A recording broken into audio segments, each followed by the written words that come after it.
Hello, everyone. Welcome back to Tub Takes. This is a weekly video podcast where we talk about all of the latest and greatest happenings in VGC. And this week, we have two very special guests. First and foremost, we have your runner-up at the European International Championships. We are joined by Dill Yeomans. How are you doing? I'm alright. How old are you? Doing well. Can't complain. It's great to have you on, and really excited to hear about your run at the European Championships. And then also, I am joined by I believe top 16 finisher who has been on a hot streak, won a Victory Road tournament a couple weeks ago. Joined by Francesco Pio Pero. How you doing? Hi everyone. I'm honored to be here as a guest on Top Takes. So I'm very happy to talk with you guys tonight. Yeah, it is. It is great to have you. And then, of course, last and maybe least, I am joined by my co-host. How did you finish at EUIC, Alex? DNF, dude. I missed all 4 sign-up windows. Man, I was so bummed every time. Y'all were playing so much fun Reg G. I was here watching it at home, just like, wish I could be playing more Reg G, but y'all are the lucky ones. That's true. That means no one can say that ones have just won the whole thing. I heard you were also going to bring Gothatel Koraidon to this event, and you didn't have the chance, which is a real shame. Dude, I was the original Gothatel Koraidon, though I cannot say my team looked anything like Wolfie's. No, we had a great time streaming the day 1 and day 2, watching this tournament kind of after day 1, going through the VODs and giving our analysis, giving our thoughts. Thank you to everyone who joined us. That was a really fun time, and of course those VODs are still up on YouTube. And speaking of YouTube, if you get to watch, if you can't stick around for the entire stream, or if you are or if you want to watch this again, you can check this out on YouTube tomorrow. And if you, of course, are watching on YouTube, thank you for watching. You can also come check us out on Twitch. It's always a good time. And if you're in chat, fire off any questions you have. I'd love to. We'd love to have these contenders answer that. But let's get started. So before we talk about EUIC, we do have a couple housekeeping things to talk about. First and foremost, we have tournaments being announced, tournament signups. So first off, the Sevilla special event the signups will be up tomorrow, February 26th. And that is in Spain. Fun fact, I studied abroad in Sevilla when I was in undergrad. I love the city. It's such a beautiful place. Sadly, will not be going, but I'd love to be able to go back at some point. Are either of y'all Europeans going to Sevilla? Yeah, Deal, go ahead. Yeah. Right. Please. No, I'm not. Well, to be honest, I hadn't looked in the slightest at what other European events were on this season. Like, Internats was going to be the last. So yeah, as of right now, I'm planning on going to any more. Well, lucky. I guess it doesn't terribly matter. You're already qualified for Worlds, right? Yeah, I mean, I wasn't aiming for Worlds. That's why I wasn't looking at him. But I guess I'm here now. Yeah. Yeah. Hey, I think you have more than one reason now to go there. To Worlds. I mean to Worlds. Yeah. Oh, for sure. No, for me, I am not planning to go in Seville because I'm kind of mad that all the Reg I majors we have regionals are all special events. So yeah, since I've been on a streak recently, I don't wanna waste all the time I spend on the prep for an event with no money. And that is just a choice I think that just makes sense since I already filled 3 slots of events with Stuttgart, LAIC, EUIC. Oh well, I forgot. I totally forgot Dansk regional. So I have filled 4 slots already.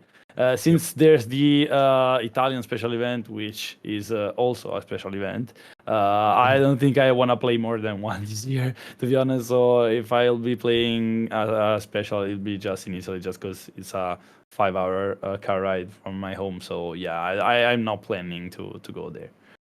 Makes sense.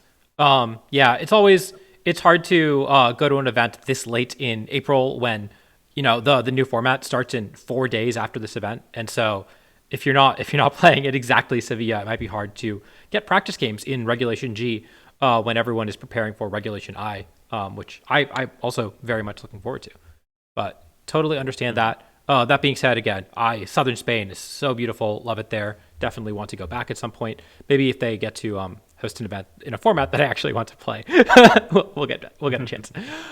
With that, Wait, we have. is this still Reg G? Sorry. This is still Reg G, Reg yeah. Man, Yeah. literally Really? Okay. the last Wow.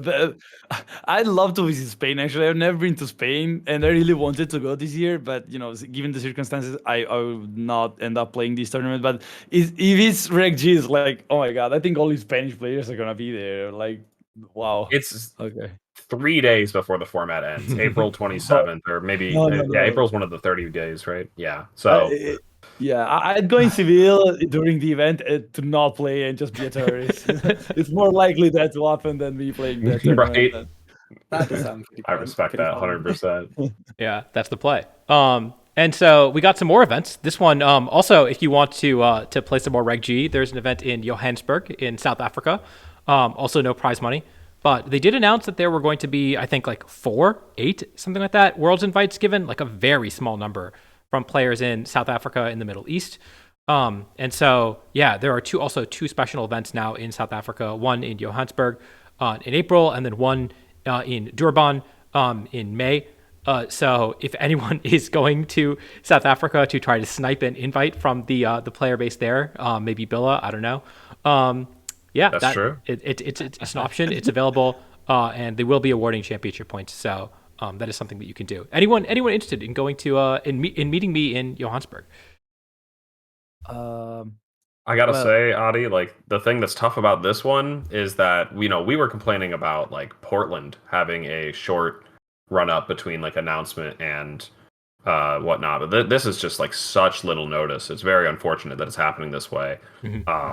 Like an April tournament announced in February. I mean, like, yeah, there's still enough time for people in the area to make their plans, but everybody else, it's going to be pretty difficult. I know you're pulling up the flights right now. How good, how bad is it? It's only like $1,200. It's really not too bad. It might be a 30-hour round trip, but you could do worse.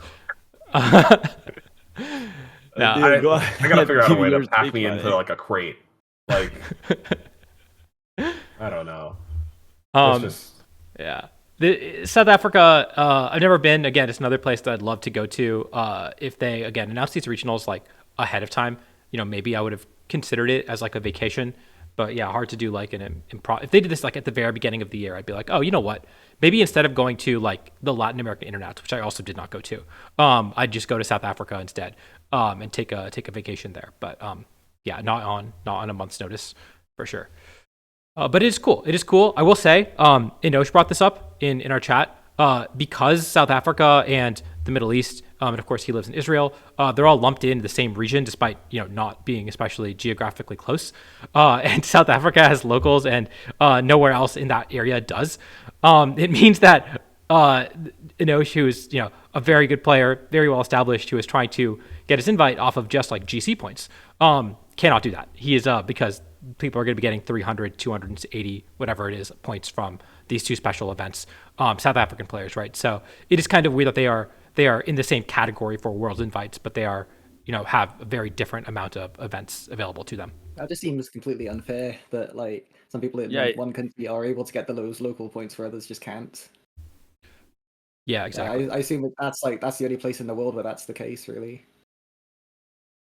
Yeah, it's very cool to know this. I completely didn't know that, and I was very interested in what you were saying because I was very interested because I didn't know how the system there worked. I know because there's a VGC player, Sara, which is Italian, living in Dubai, and I thought they were handing out one invite for Dubai only, but I don't know if that applies. I don't know if Dubai is considered in that area, but that's what I knew from there. Like they are giving one invite to the first in CP or something like that in that country.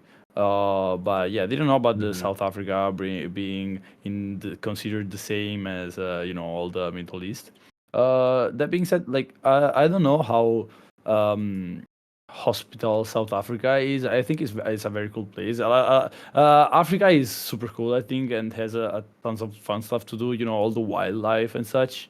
But yeah, I kind of don't know how. I kind of have safety regards for South Africa, but just because I'm completely ignorant in that matter, I've been looking at stats there, but yeah. Other than I think I have to get vaccines from Italy to go to Africa. But yeah, there being special events kind of brings me to the past when Bila did the thing, and yeah, that's always fun to remember.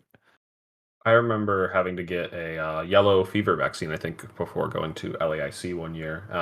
That was a bit of a funny one because I couldn't find like a good place to get a yellow fever vaccine. And so like I don't know, I ended up going like to this weird strip mall, and then I took like a stairs down. I was in a basement. Like I thought I might just die. Like I was just like, I don't know where I'm getting. Like this person could shoot me up with anything, and like they would just be like, all right, now pay me, and I'd have to be like, I can't prove you're wrong, but they let me fly to Brazil, so it worked out. I don't know. I don't know what shot you got. That might have just been not yellow fever vaccine, right? Like they just. Anyway, that was the extents we go to play Pokemon. right.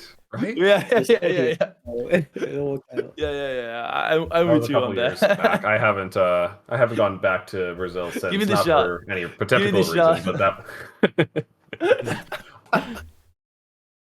And that vaccine felt great. I'm feeling awesome. You got the 5G vaccine. You now can connect. Yeah, true. You got. Yeah, My I mean, phone I'm has been disappointed running being so better. good with data since that day. All right. Moving on from the South African special event. I did pull up the standings right We here. do have- Obviously, these are going to change. One last event. I think. I'm just going through these links.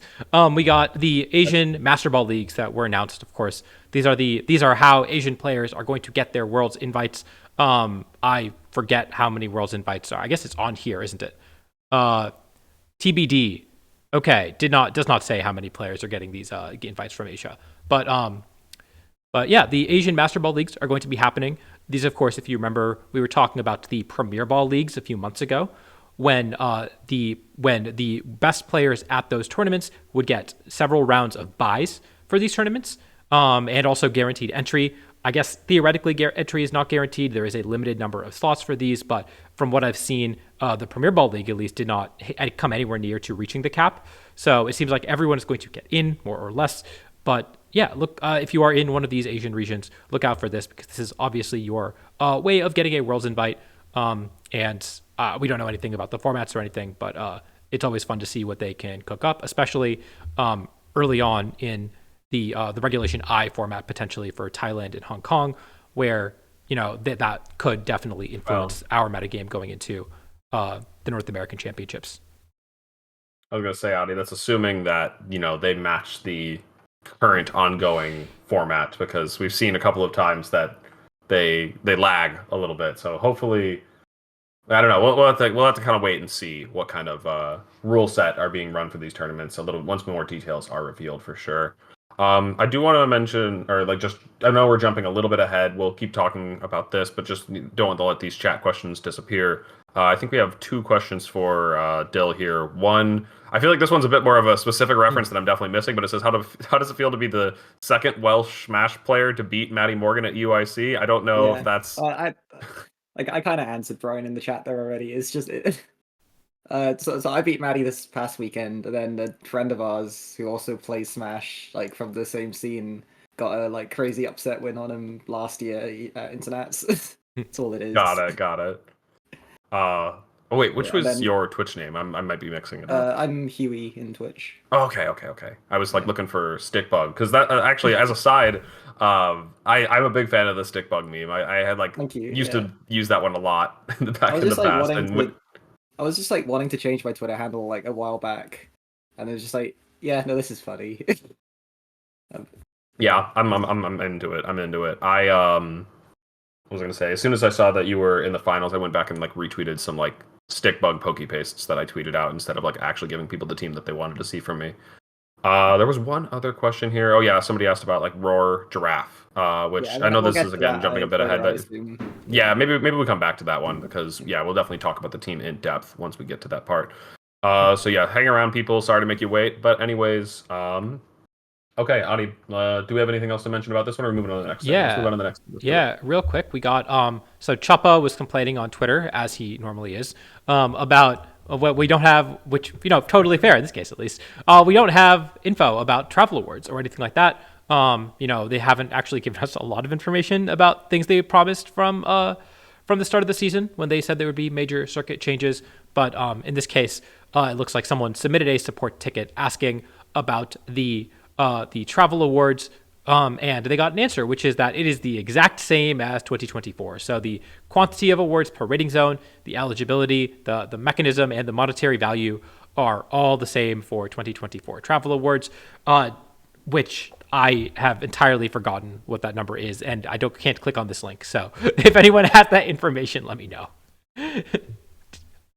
That would be and so like this is just all of the travel award parts of it. None of the parts that affect the tournament, because that part is now gone. There's just like no more buys given out, right? That's all. Did we not have that at the most recent Worlds, or was that the last Worlds to do it? We had buys last year. We had buys last year. The round one buy, right? Yeah, it was buy round one. I don't think they've ever handed out buys in Under World Championship, right? It was just day like two. the year before that, it was still day Sorry, two. the day two one. Yeah. We had the day two thing, which is, I think that's also a buy, to be fair, just like a bit of a bigger buy. I mean, it's quite a big buy. It depends on the schedule you get in Worlds. A little bit. Yeah, because you can face strong opponents in that. Yes. But yeah, the round one buys are gone now, I believe. I think they're done with that, but it looks like still travel awards. I can't remember if it was like 12 US and like it's 16 in Europe. 16 in Europe with the top 22, with the 17th to 22nd getting the stipend, and it's top 8. It's top 8 for Latin America and top 4, I believe, for Oceania. Okay. Sounds right. Okay. 4. Yeah. Good to know. Those numbers do sound about right from what I remember. Okay. So yeah, it's nice that we have that. Still waiting on that weird other one though that we talked about a couple of weeks back. That that play points program thing. I don't know. We don't have to revisit that topic, but it's just like there are some things that they just definitely haven't delivered on. Yeah. I'm quite surprised they announced that only to just don't care about it, and then just give out the answer when the first guy asks for it. Like, not very professional from them, but okay, I guess. I didn't know. I didn't even know top 16 was still not guaranteed the pay trip. I think I thought like top 16 just got the pay trip, but I ended up being right. Mm-hmm. Like my me being convinced that was the thing actually became a reality. So that's fine. Nothing changed from the me of yesterday. I think the same. Right. Mm-hmm. Yeah, just it's nice to have some confirmation. Nice for everyone to know exactly what they're playing for going into the back half of the season. And yeah. So with that, speaking of things to play for, there is a tournament this weekend. I think it's the only tournament this weekend. Is the Global Challenge. This is of course the I think the 5th Global Challenge or Grand Challenge overall of the season, 5th out of 8. Which it has a best finish limit of 3, so your top 3 finishes will count towards this. At this point, we're getting to the point where people might have actually, maxed out on these and got some pretty lofty results for these. But yeah, so this maxed out is a bit of a misleading word, but like they filled it, I guess. Yeah, they've hit 3 finishes, right? Mm-hmm. Yeah, well, and 3 like good finishes that they're happy with, right? Is the important part. Sure. But so this is of course a global challenge, which means it includes the TPC regions as well, so namely Asia. Japan gets 120 slots to Japan Nationals. Koreans get to qualify for their Traders Cup. And we do have info on the last time's top 32. Of course, top 32 is a pretty big cutoff for championship points. And so this link does not. It's not on this page, Adi. That's why it's a bit misleading because this does include Japan. I actually just went to the leaderboards page, which I did link in there if you want to pull it up. But I just went and DM'd 33rd because I was like, hey, do you mind telling me a bit about like where you finished? And so yeah, Sanvi let me know that like 17. I put it in the document. What was it? Oh yeah, 1740 was 143rd. That he ended up being the bubble at 33rd, unfortunately. So did Topo Um, get the CPs? I'm just Topo got the asking. points, and Top- then Okay, I guess so we I haven't talked about. so I got Go ahead. fifth now. I was fourth for a moment. Now I'm fifth. Yeah, you did pretty well in this No. one. We were gonna. Oh no. Oh no, but Um. well, happy for Topo as well. Yeah. Oh, if you want, I can talk a bit about the team I used. Oh, yeah. I was going to definitely. Oh, okay, definitely dive okay. in. I can reveal like a scoop on the top takes. Yeah. Let's hear it. Yeah. What do you use So, in the GC?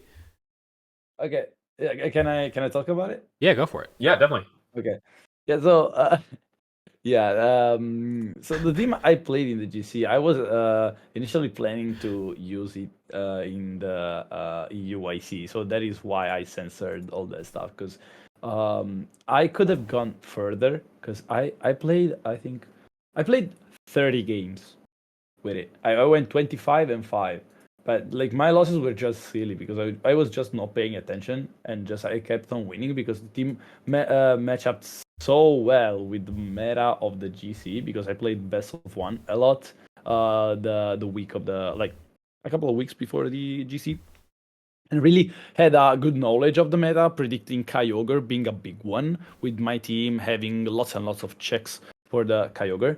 And I also have a really fun fact about my team, but I'll get to it.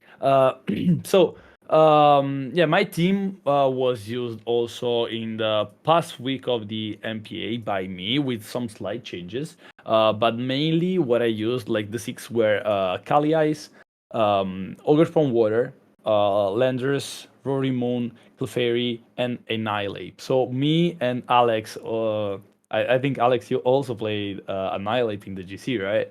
Yes. Yeah, and we played the same set. I think it was like Rage Fist. Rage Fist. I had close combat. I think you had Final Gambit. I had close combat. No, close combat. Oh, close combat. Okay, so and then it was taunt and coaching. My set Yes. was focus sesh. My set was focus sesh though. I don't know Same if here. you were okay. Terra Seller, right? Yeah. Same thing. Same thing. Okay, then it's same thing. Yeah, awesome. I put it there for the balance score, for the balance scores to counter the balance scores.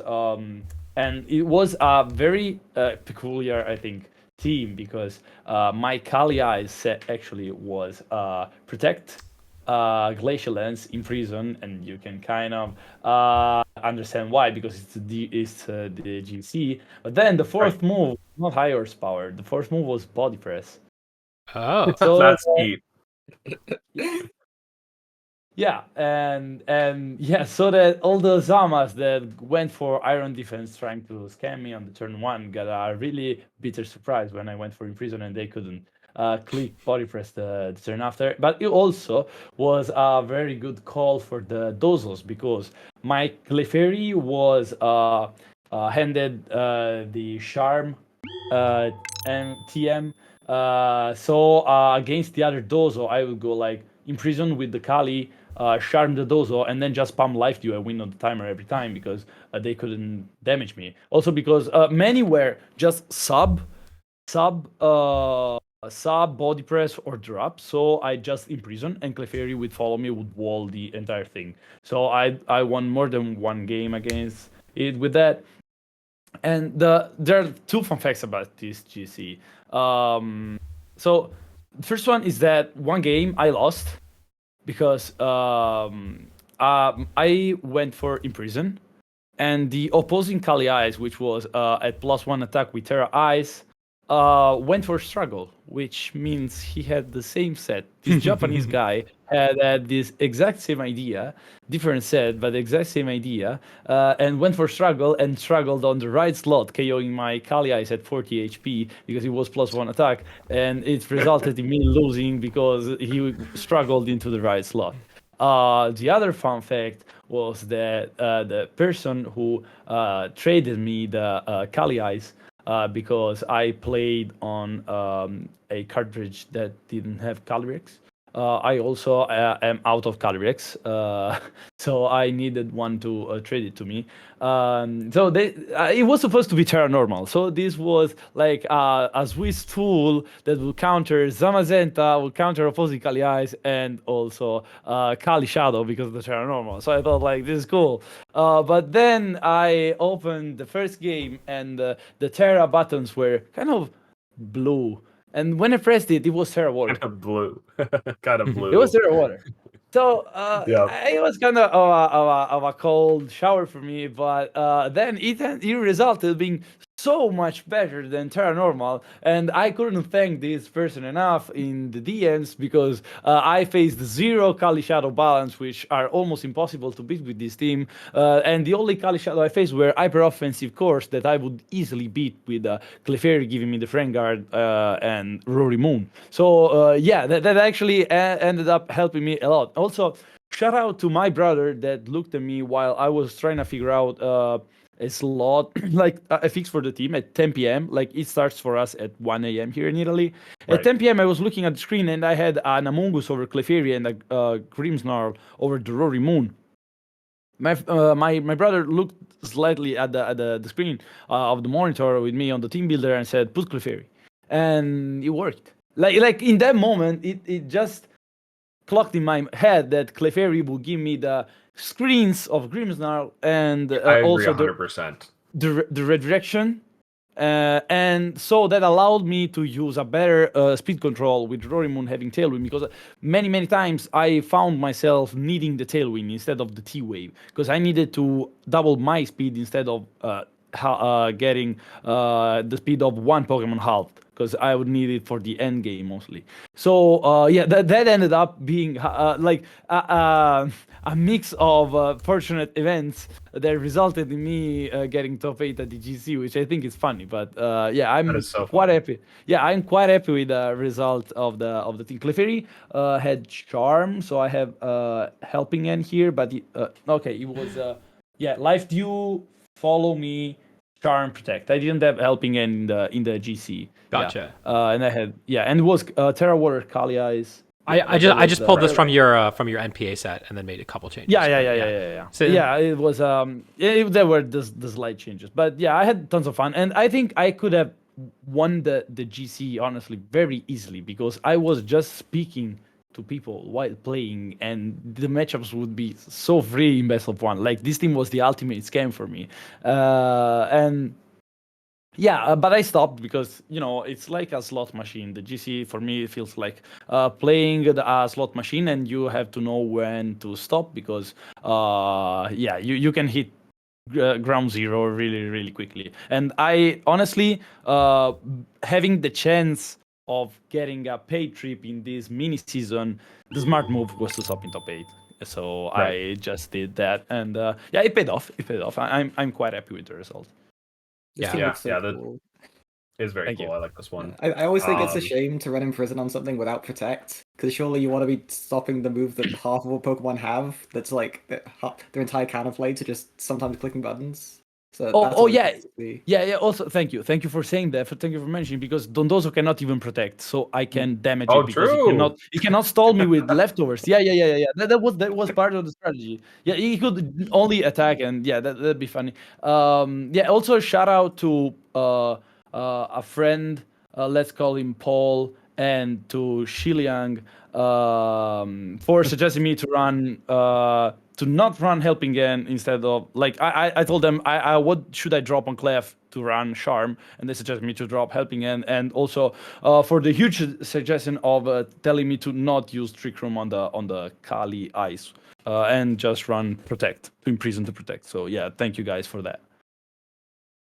yeah. I had a fun time playing against Imprison Ice Riders. I was also like kind of in that same boat, like one step ahead of the other Ice Riders, because like the Imprison ones, whenever they clicked against me, I was just like, all right, I'm gonna crunch you. I've got crunch on the moveset. This is awesome. And then they Terra Water, and then I have Seed Bomb. It was so goofy. I'm also glad that somebody else used Annihilate. Annihilate was based, and you know what? We weren't even the only ones. Like Annihilate took like 3 top 16 spots, I think, because Right. yeah, there's another one right there, Adi. If you scroll down in the public teams, Joe's. Yeah. Like Shoutouts to Annihilate Joe. just going beast mode in the best of one. I mean, it's Yeah. absolutely a beast in best of one, but like it was so fun. People are just scared of it because it can go for final game. It can be Scarf. It can be whatever, and yeah, it can be Bull Cap even. And yeah, that's Yeah. very cool in best of one. But it was actually useful, like even in like a best of 3 scenario, because it's great against Incineroar Among scores. Very good if they don't have a Kali Shadow, of course. Yeah. I think I know you said you could have won. I bet you could have. I think that you're right in that you stop when you feel like you've like, it is a slot machine, and knowing when to stop is really important. And yeah, the difference between winning and getting getting ninth is actually not that much, whereas the difference between getting ninth and getting 33rd is massive. So it's definitely I think you definitely made the right call. Although you did not get to get the mic drop at EUIC. That was that was, you don't get to do that if you don't win, sadly. Yeah, well, I didn't win EUIC either, so that just True. fits with my position at the moment. I'm just some steps behind Wolfie, but we'll get there one day. I think we Imagine all how- are. I think that most people seem to be. So don't worry, we're Imagine with how you much there. less cool his reveal would have been had he not won finals. He would have just had to like mention it briefly in a video or something. Oh yeah, Wolf I steals guess I the won mic from you. this. Like, hold on, I had something I needed to say. That's crazy. I think that's the ultimate flex. Like on top of you announcing you won the GC while doing that is kind of the ultimate move you could pull. It's kind of crazy. Well, like I think the best power move ever we've ever seen in the VGC. Honestly, so, though, I mean, one of the craziest things that you yeah, could do, winning in secret and then revealing it that way. Yeah. That guy, he's him. So yeah, let's talk quickly about let's wrap up this topic, the GC. So yeah, the numbers that I was mentioning earlier, 1740 for 143rd was around what ended up getting top 32 in the championship point earning regions. So so yeah, there's Sanvi. But yeah, I don't know. You obviously can't aim for that target and expect to be 100% accurate the second time. It's probably going to shift. How much it shifts is going to be, honestly, this is kind of the fun part. We talk about this every time. I think it's very hard to predict. It is, but with this time we do have it was interesting because I wasn't sure if the Western players were going to really push for those top 32 slots. As you can see, the difference, the Japanese players dominate this tournament every time they're allowed to play. And they have a reason to stop at top 120 because that gets them the invite to Japan Nationals. And so there is a huge number of players who are basically at the same rating, down from basically 120, a little under 120, all the way up to, I mean, the difference between that and getting, 40th is like less than 10 points, right? It's one game. And I know Alex and Carson said he experienced the same thing where you were at like 150th, you won one game and you were top 10. So Pretty much. I think that that is probably going to stick, where there is going to be that essentially a cutoff line for Japan Nationals, and the top 32 placing this time was around that line as well. I wonder if it is going to be the same. I think it probably, if you are top 120, because given that numbers 120 to 100 are going to be dominated by Japanese players, you probably are going to be safe for top 32, but based on your ranking. But it's really hard to say. It's going to be very close, as Sanvi found out. So I asked this question last time, and we kind of talked a bit about your very successful run previously. But I would love to hear like one piece of advice for the upcoming GC from y'all. So let's start with you, Chitchit. If you, what would you say is like one piece of advice for the GC? Okay, so definitely a piece of advice I hand out to people is that you have to prepare for it. Like it's not best of one, it's not best of three, it's not a tournament. It's different. It's a different area. It's a different skill you have to develop if you want to do well in the GCs, and you better start doing that because they're giving out lots and lots of points, and they have been like very very important for my success in this season. Otherwise I wouldn't have gotten the travel award to NAIC without it. I'd say the best thing you can do is play a lot of battle spot. Also, showdown best of one helps a ton, and don't be scared to run something weird that you think could work in some matchups, because what is gonna happen is that you're gonna play against very different kind of teams, and so if you can beat some without worrying too much about the best of 3 teams, to be honest, like, you're not gonna find many best of 3 cores. You're just gonna find teams that want to end games quickly. So that's why I suggest to play the best of 1 ladder. Also, to be honest, one cheat code that you can use in the Reg GC is to play Kali Ice, because it's a ice type Pokemon. The coverage is the best. And another thing is that you can terrestrialize the ice Pokemon. So what happens with Kali Ice in particular is that you can turn it into a Pokemon that your opponent cannot hit, because he doesn't know what typing you are turning into. And many times, for example, my Kali Ice was Terra Water on accident, and whenever I faced Rillaboom, people would not bring it, because except in some kind of teams, Rillaboom is not really a Pokemon you want to use against. Kali Ice, also Rorimon, and all that stuff, scary stuff. So they would just not hit me, just bring the Urshifu Water that honestly I didn't care about, because I had Ogerpon Water.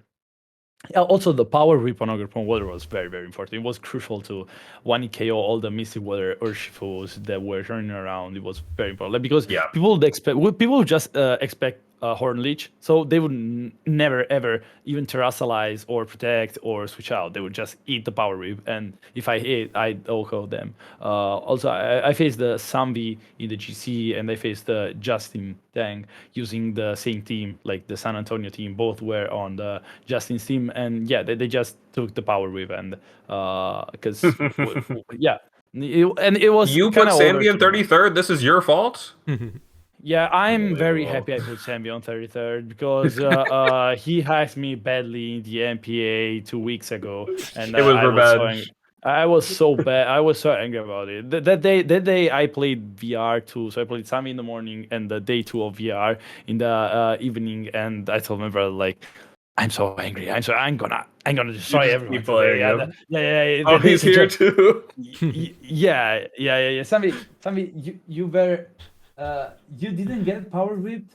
No, you got imprisoned. Justin got power whipped. You got imprisoned. Oh, okay. Yeah. But yeah, I'm satisfied of seeing Sambi bubble because of that. So yeah, and jokes aside, ciao Sambi. Yeah, that is my suggestion for the GC. But also, like, use your style. Play something that you're used with, or play a lot of best of one. Practice is the best. Yes, absolutely. All right.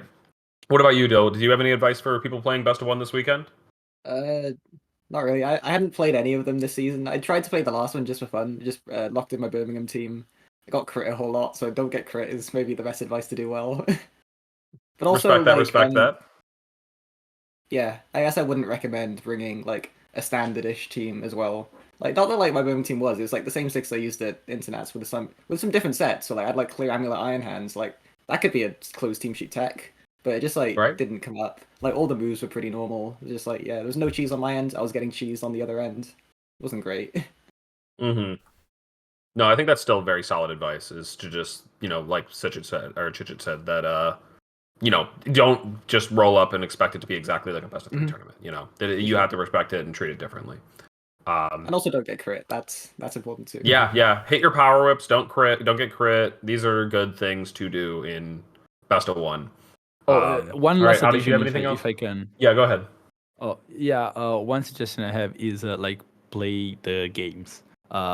Because by doing that, or random battles, I don't know what you can do to do that, but I played a lot the games, like itself, the adventures, the stories of the game, and that helps you to, even the old generations, because that helps you to remember which Pokemon is running what move, the move sets of the Pokemon.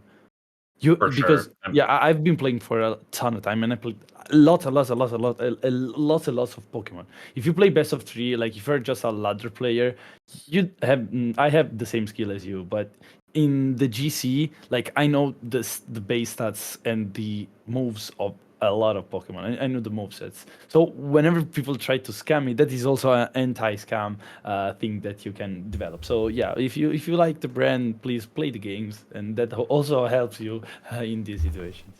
It's true. You got to have a bullshit detector. Mm-hmm. All right, Adi, do you have anything else add about the GC, or should we move on to Yeah. talking about EUIC? I can give my Go ahead. quick tips. I did actually I did eventually post my team that I used in the couple GCs ago where I got top 32 because I was bringing a similar team to Toronto Regionals and didn't do very well there. But the MVP for me was this Covert Cloak Ninetales with no Aurora Veil, and I was running just like people look at it and they're like they keep checking off moves and they don't realize that like there's Icicle Spear. Definitely cheese people with that. Encore, okay, you keep going through the moves and you never really figure out exactly what the set is. Same with Protect Dragonite, right? Where again it's really hard to using Pokemon that have a lot of different options is very powerful because people have to try to play around all those options, and that is basically impossible. Or you get to use the uncertainty to your advantage, and other people don't. I think that's really important is using uncertainty to your advantage. The other thing that I think is really, really important, especially in this type of format where so much of the power in your team is concentrated in one Pokemon, in your restricted Pokemon, you're allowed to cheese those restricted Pokemon. And if you have a consistent line to cheese those restricteds, or at least just a consistent game plan in general into each of those restricteds, regardless of all the different options that they can throw at you, that's really valuable. And so you saw the imprisoned body press Calyrex Ice, right, is a great example of that is a consistent cheesy strategy to beat Zamazenta, but no Zamazenta player is ever expecting it, and it's going to win more often than not if they don't see it coming. And I think that having that is a really, really powerful option that you can have. Another example for that I was testing, I didn't end up using it, but testing Terra Ground, Earth Power, Iron Jugulus as a way to beat Miraidon very consistently because they're always volt switching the Iron Jugulus. Why wouldn't they volt switch the Iron Jugulus? I hate random Terra Ground. I've just started not clicking volt switch turn 1 and close team sheet. yeah, and then you what are they gonna do? They're not gonna. They could actually Terra Fairy Dazzling. That's a very reasonable play, but you just you get the Earth Power off and you're in a great spot. And so that's the sort of thing where you might have a bad matchup into something, you can figure out how to cheese it. And I think that's that just comes from practicing, playing a lot of games, understanding that what works and what doesn't work, and just keep it and just adding to what Chichet said. Just try stuff. Just try the stupidest things that you can think of on ladder. Play enough games with it, and a lot of them are not going to work, but some of them are, and that's really. And then when you figure out those interactions that really catch people off guard, those are very powerful. I'll be honest. I think you guys all did such a good job that I don't really have any new bits of advice to add here. So, I think mainly the one that I think is one of the most important is practicing is really good because you get to learn when people are running stupid stuff instead of trying to just run something straightforward, because that is part of the most fun of Best of One is getting a win that you should not have gotten on turn 1 because you did something really, really dumb. So then you lose to that shit enough time on ladder that you're okay, wait, no, I've seen this situation before. I'm not falling for it again. And then when when you're one step ahead of that, it's just awesome. Yeah. So make sure to sign up before this weekend. It's midnight GMT 0 or whatever. So I do believe we have one GMT 0 person in the call here, but yes. Otherwise it's Thursday here in NA. So otherwise Friday for Europe and stuff. And yeah, make sure your team is ready to go when you're signing up. And yeah, I hope best of luck to everybody this weekend. And with that, let's talk about last weekend's tournament here. Yeah. So of course, the European International Championships won by Wolfglick. At this point, I'm sure you've heard. It was hard not to hear about it. Using the Parish, Wolfecon Parish, of course, also won, like I mentioned, the Global Challenge with the same team. Really, really cool team. we will talk about that in a second. But first, Dill, do you want to talk your team? Also very cool. Do you want to talk about your team, why you used it, and your experience at the European Championships? Yeah, sure. I guess like first, I feel like I always have to preface anything I say about the team with like it's not my team. It's based on what Agadi brought to Worlds last year. Like I mean, everyone saw it there on stream. I'm sure if anyone was playing best of three ladder like in the weeks going into it, I'm sure you saw it there as well.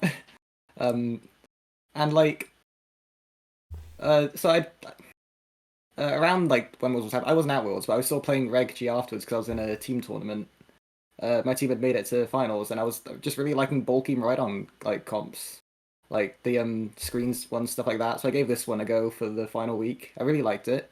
Then when the format came back in December, I was trying to find something that I liked. Eventually, I just gave this one another go again, and it just felt incredible. Like kept like winning on ladder. Then eventually I made adjustments to the EVs, which made it make more sense as well. Kind of like figuring out that this is kind of a trick room team, just like that. So really, all it is that it's a much better team builder than I's team that I picked up and have been playing since literally like the start of December.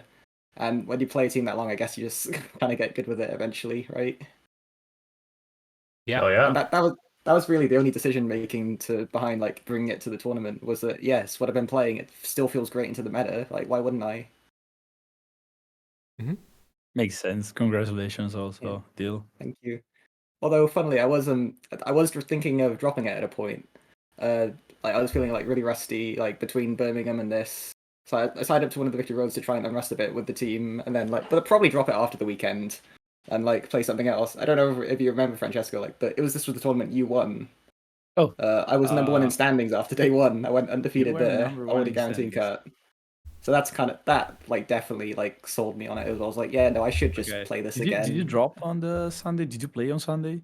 I did play on Sunday. Yeah, I lost one round in Swiss. I was 8-1 to funnily to Arabega, which the team should always beat, but I got crit twice in game 3, Okay. which happens.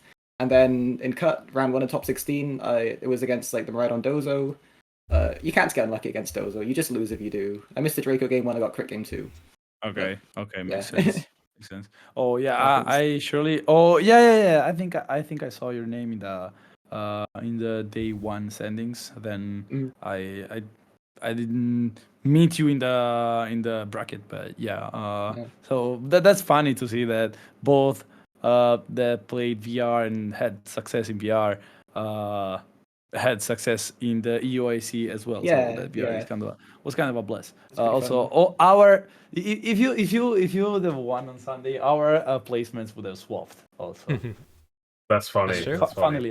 funnily enough, yeah, because I got first and you got top 16. You got 11th, so you got second and I got 10th. So they kind of True. first Yeah. and Yeah, 11th, adds up. second and 10th. So that's quite. Yeah, maybe that's quite fun. it's good I got crit at that game too. Okay. So next time, the next VR before Worlds, you get first. You get second. Yeah, I'll you try get and win second. it. And I'll try to Well, stop yeah, it if you get top 16 in that one and I win it or get second, then yeah, I think you're good to go. Okay. We have a deal. Yeah, and so in chat, I pulled up your schedule up here, and in chat they were asking, you started off 3-2. How are you feeling going into round 6? Who was asking that? Because I feel like the people asking that might already know the answer to. Well, I'd like to know the answer regardless. Yes, I'll go over a bit. The first 3 rounds were pretty good. Like they were fun set to play some good players. Round 4 was another good set. I wasn't really too sure on the matchup. I lost game 1 because I kind of just didn't lead well against Drago, and Drago tore through the team. Then game 2 was good, and then game 3, I lost on a sledge bomb poison, but it was still a good game. My opponent played very well. It was fine. And then round 5, opponent was also very good. It was a very tough matchup as well. Like Tiger Balance is already kind of tricky. Like no Mugus makes it a bit easier, but instead they had Terra Fairy Landorus, so that's just so many mind games. Like on top of already mind games of what do I lock in. I lost game 1 because I missed 2 Dracos in a row, and then game 2 they just kind of got me. It's fine, but I was feeling so down after that. I'd hit only 2 out of the 5 Dracos I'd clicked so far in the tournament, I think. And then like the sledge bomb poison the round before also was just getting to me. I was like, messaging him, please. Oh, I think I'm gonna drop. I can't do it. Like, it's just not working out today. But thankfully, yeah, it was You just a few kept more good sets going, after right? that. I was back And then on you it. didn't lose. Then you Yeah. just Kept didn't going. lose. But I still kept missing Draco though. In day one, I clicked it 11 times. I only hit 6. Didn't you think? Well, at Well, least you. it's a good thing that Miraidon has other moves that do a lot of Yeah. damage and can take Yeah. KOs, so it's not the only move you need to click. Why is my Um, point going for Electro Drift when he should have gone for Draco? True, It true. was- We could get the was answer. scared. We could get the answer of the top 8 match with Luca against Chenue. Why did he go for a dazzling leap that turn? That I think all the Miraidon players have nightmares about clicking Dragos. I don't know. Yeah. I wonder if it's that because I never played it. We have I feel a like question here in of all the chat. Pokemon Jimmy clicking asks. Draco, Miraidon Go is ahead. normally pretty good with it. Like Raging Ball, Mhm. I would always miss Draco for me when I tried using that. But Miraidon's been nice, usually, just not that Usually. day. Just needed a warm-up day. Hmm. We have I a only question clicked in it chat 3 more here times the whole tournament, that and I hit all says, 3, so that was fine. how did prep before finals go? Did you work with a lot of people on like the matchup? Yeah, so it was pretty weird. So like, there's a lot of people wanting to help, like a lot of UK players. A guy who built the team, and then some other Brazilians reached out to help as well. Was in a couple group chats, but I was just too overwhelmed that day. I couldn't really like figure out what was happening. I couldn't. I tried thinking about the lines into the team myself, and I just couldn't come up with anything. So I ended up like doing barely anything on the first day, and then on Saturday, I was just trying to take it kind of chill, really.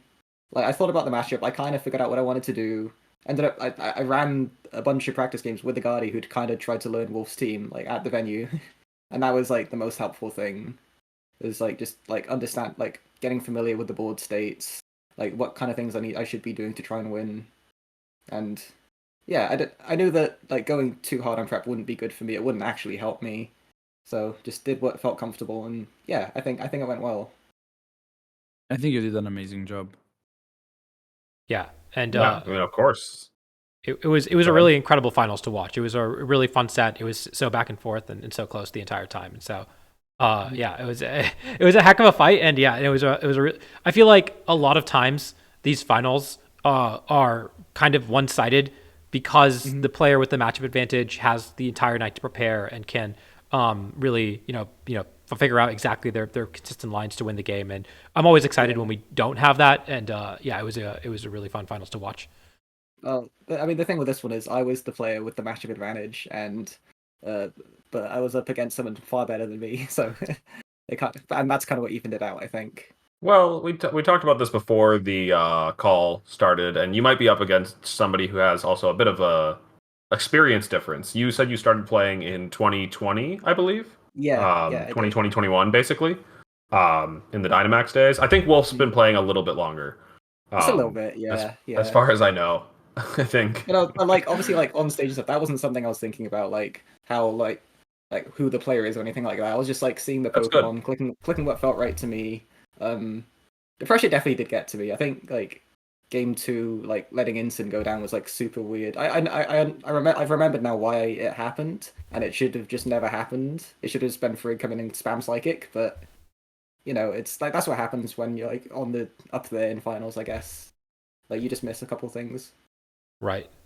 Yeah, I mean, that's the thing about Wolf, right? Is that he doesn't make mistakes, and if you make even a slight mistake, a slight positioning error, he's gonna find a way to capitalize on it. And so, yeah, I mean, that's why that's why he's so consistent. He keeps winning.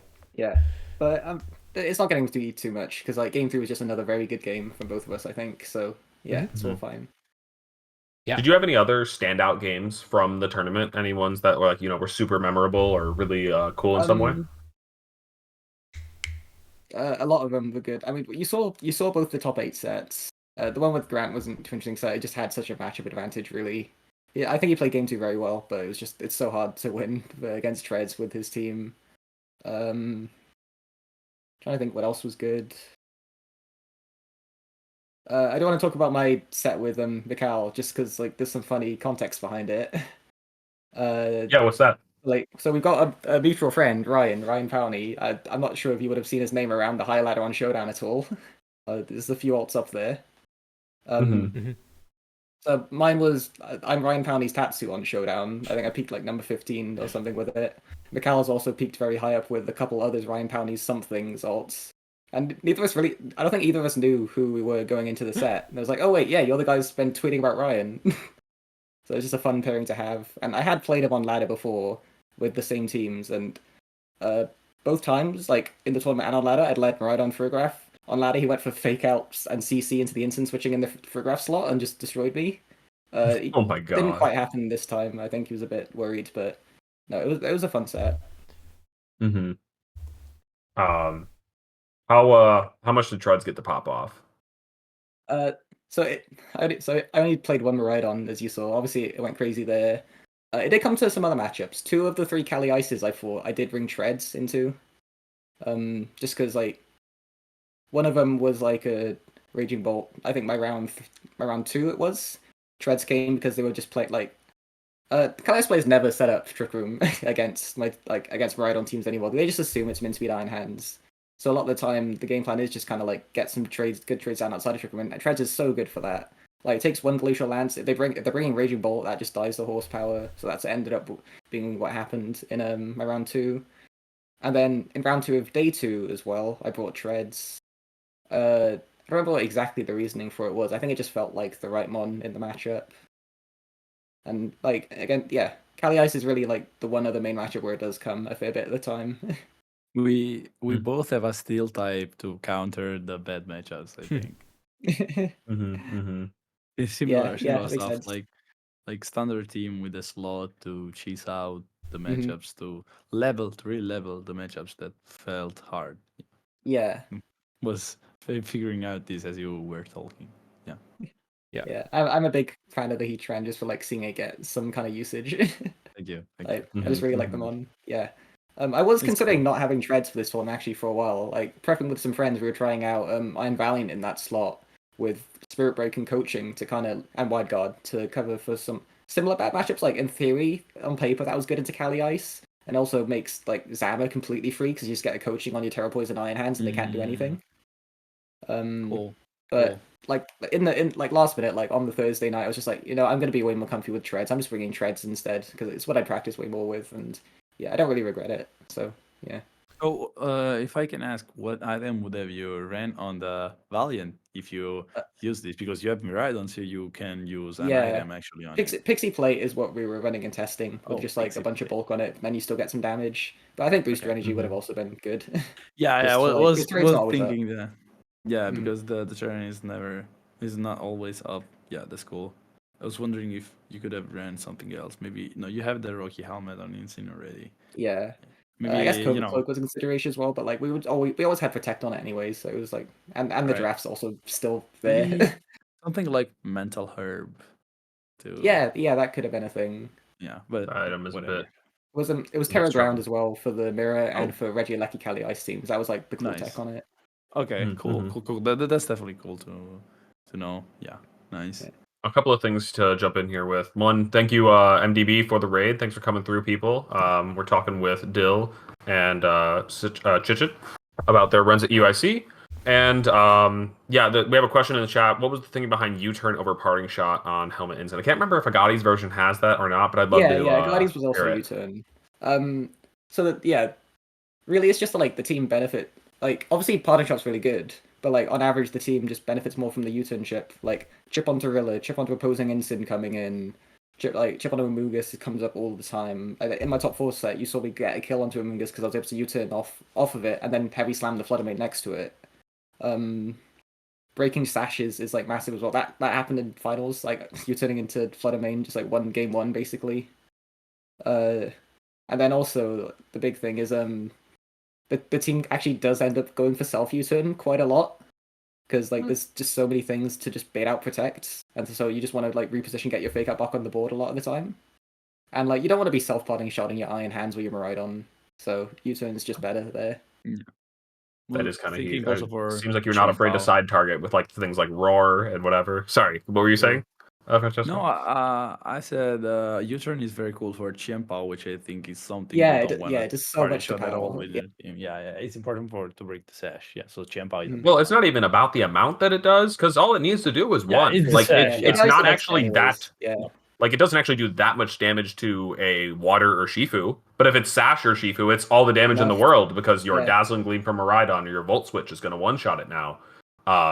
So yeah, U-turn can be really good for maintaining momentum on a team that doesn't really need to worry about damage reduction. It's not really looking to play the long game. It's looking to stop things from surviving one shots when the team just puts out so much damage already. I do think it's something that could be explored on some other teams as well. Like U-turn on an instant that isn't AV. I feel like people do just kind of default to parting shot quite a lot because I mean it is broken. It is parting shot instant, but there's Yes. good value in U-turn too. Can't get it denied by Clear Smog, or not Clear Smog, Clear Amulet. Can't get it denied It by can't be taunted. Throat Chop That's or like Taunt. that was a big deal like Yep. into the finals preps because I didn't really think Gotha Telescreams or whatever coming, but if they do, like you can't lock instant on the field because you can't taunt the parting shot. That's true. I actually bet Wolf was a little annoyed seeing that. Like, not to speak out of his behalf, but I would be a little bit tilted if it was I have Taunt on my Gothitelle. It's a good way to lock Incineroar in so it can't switch out, and then you just you turn on out of there. They can't do anything about it. That's really funny. Somebody says, so this Miraidon team doesn't need Tailwind to beat the Mirror. That was Tread's job in the matchup? Yeah, pretty much. Tread, yeah, so obviously Tread's just pins the Rhydon before and after Terra. It's faster than it because of the boost. So it kind of forces opposing Tailwind. So, but then it's really weird because whatever they lead next to the Whimsicott, their plays are just so telegraphed to where it's just you can find pretty safe lines to navigate it. And then if you get Trick Room up, then obviously if they've still got a few tons of Tailwind, that's such high value too. We actually got two of the same question at once. Did you ever get to do Draco Side Roar and other Side Roar plays? Side Roar mainly comes up with kind of like what you saw in finals, instant just take a hit, roar into something better. I know that Agadi went for Draco Side Roar a lot, and I think a lot of the Brazilian players did, but I never really found the spots for it, I guess. Right. I've done it a little bit in testing, but it wasn't something that was embedded into my head to go for Draco Side Roars a lot. I think one thing that I hope it's all right to mention, but when I was reading through your Twitter, I was having a great time just going back and looking at some of the tweets leading up to EUIC because I have to say you seemed terribly unconfident about the tournament. Yeah. But for somebody that just finished second. And I think that's both a little bit inspiring as it is funny. And so, yeah, I thought that was, I don't know if you wanted to speak on that or if you had anything to say. That's just kind of how I always am before events, really. I never have any confidence for them. But it's not like I was stressed or anything. I felt like there was no pressure on me going into this. I'd already done decently at Birmingham. I was really stressed for Birmingham because I felt like I was so prepared for it with this team that it would just be I don't know. I feel like I was ready to just give up if I still did poorly after everything, after how well I was doing on ladder and stuff. But after that, I was I can do just okay at Internat, and I'll be happy with that. So there's no pressure at all. But I wasn't feeling like I'd do too well. If I can ask, sorry for my ignorance, how did you go in Birmingham? I finished top 64, so I was okay, cool. I was very happy with that. It was my first day 2. Then I won a set in day 2 as well. So yeah, I was very happy. Yep, I saw that on the stream when they list all the accomplishments, and there was just the 2025 top 64, and I was like, well, wherever this one ends is going to definitely be added to that list, of course.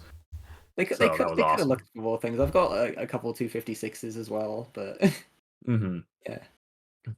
No, but it is cool to see. This is I guess the second EUIC where we've had sort of a similar dynamic with last year we had Nils versus Tim Edwards coming out of nowhere to do really well. We had at NAIC we had Patrick Connors coming out of nowhere to beat Aurelian in finals, and so this sort of weird dynamic where you look at the list of accomplishments for the two players and they're so lopsided has happened a couple times, and I think it's a really fun it's really fun to see. Yeah, it just keeps happening, doesn't it? And it really we had Lex in 23 getting top 4. got top 4. True. And even Joan at that point, I think, hadn't really had any accomplishments either, and got top 4. But no, I think that, and it really just speaks to how VGC has evolved over the time, and how I really partially attribute this to best of 3 ladder on Pokemon Showdown and the open team sheets, where now we have access to so much information and such good practice, and you no longer need to have like a really strong network. You can, like, we see players really, you don't have to be Wolf and practice for a decade to get really good at this game. People come out of nowhere on a more regular basis because practice and information is so readily available, and it makes going to a tournament so much more stressful as well, because you never know who you're facing. Every single player is prepared and ready and has an opportunity to make day 2 or top cut. And it's really exciting for VGC as a whole. Yeah, I don't know. I like Back in my to- day, I was playing against like 6 EVs. Right? Like, come on. yeah. Shout outs to best of 3 ladder for sure. Like that is my home. I am a ladder warrior for life. I'm on ladder all Yeah, the yeah. time. What were you gonna say, Francesco? Yeah, I take the chance to jump on what Ari was saying, because that I agree a lot with what he said actually. But in general, other than the latter, I give a huge shout out to the online scene in the best of 3 tournaments like PR. Those are ones I live and breathe in my house every time they run. They run one. I played almost all of them, and it showed even here because Dylan also also played it, and I was talking with Wolfie actually when my set happened, because he told me he knew me for the online scene, and that's something people have been sleeping on for a long time. They refuse to play those tournaments, but if you look at the people that are doing well there, you first of all get to practice, okay, and it's in best of 3, and also I think something different that shifts from best of 3 ladder is that you're not playing against some guy on best of 3 ladder when you go with your mouse and look at their score and they're like high on the ladder and start thinking, yeah, I want to cook this guy, and go like super aggro turn 1 and start making prediction, like over predicting every turn. Because when you're in a tournament, you can look at your opponent in his eyes and see if he really wants to dare to over predict you. Metaphorically speaking, if it's an online tournament, but still, you really gotta have the attributes to overread in a tournament, which is different from ladder, and that helps you because it's also the format of a tournament, real tournament, where you do not stop. Like if you are playing ladder, you can decide when to stop. If you are tilting on the ladder, you can just stop and go do something else. But when you're in a tournament, you have to deal with the tilt if you wanna succeed. So you can do all those sorts of simulations on the online tournament to really go through those emotions and not wait for the next major event to learn something new, but rather use $10 and 2 days of the weekend to play Pokemon. If you like it, like me, I don't really have a problem playing them, also because they've been paying. But even when I wasn't, like, also like Michael Kelsch in 2023, I don't think anybody was expecting him doing well. But that year, the whole top 8, the European players were like they were all tryhards on the limitless tournament that were happening the month before Worlds, and everybody, like every good player, thought had this idea, had their idea of the metagame, but the online player just annihilated completely everybody that tournament because they had just so much practice more than the other guys. I remember Fede and Michael just top cutting after top cutting and getting first and second in all the tournaments. And Fede ended up in top 4. Frederick ended in top 8 with his team. And Michael ended in finals. And what they were using, like, it was, the information was free. The information was on the eyes of everyone. Like, they were in front of you. And they just didn't care. Brought their team and top cut World Championship. Like this is something that always stuck with me from that year. I was like, the online scene has got some serious respect. Plus, you get to experience to play all those online players that are good players. Plus, you can play against people that are not from your region that you don't get to play every time. Like I played with a Japanese world champion in the VR. I won in February. Like I played with Kotsuki, the senior 2019 world champion, and also other Japanese players, which is something you don't usually get to do. You only play against Japanese, rarely in internets, but mostly in words, if you get the chance to. So yeah, I think it's mind opening. If anyone wants to measure themselves on them, I also like. Of course, I'm a huge advocate of them, and yeah, they're hard. They're hard. I don't want to validate my results on the online tournaments, but it just results show. I think that they should get the respect. But well, they do have it, but also like they're sometimes underrated, and then the online players just to do well IRL. So yeah, and like I've been playing for a while now, so people do know my name more.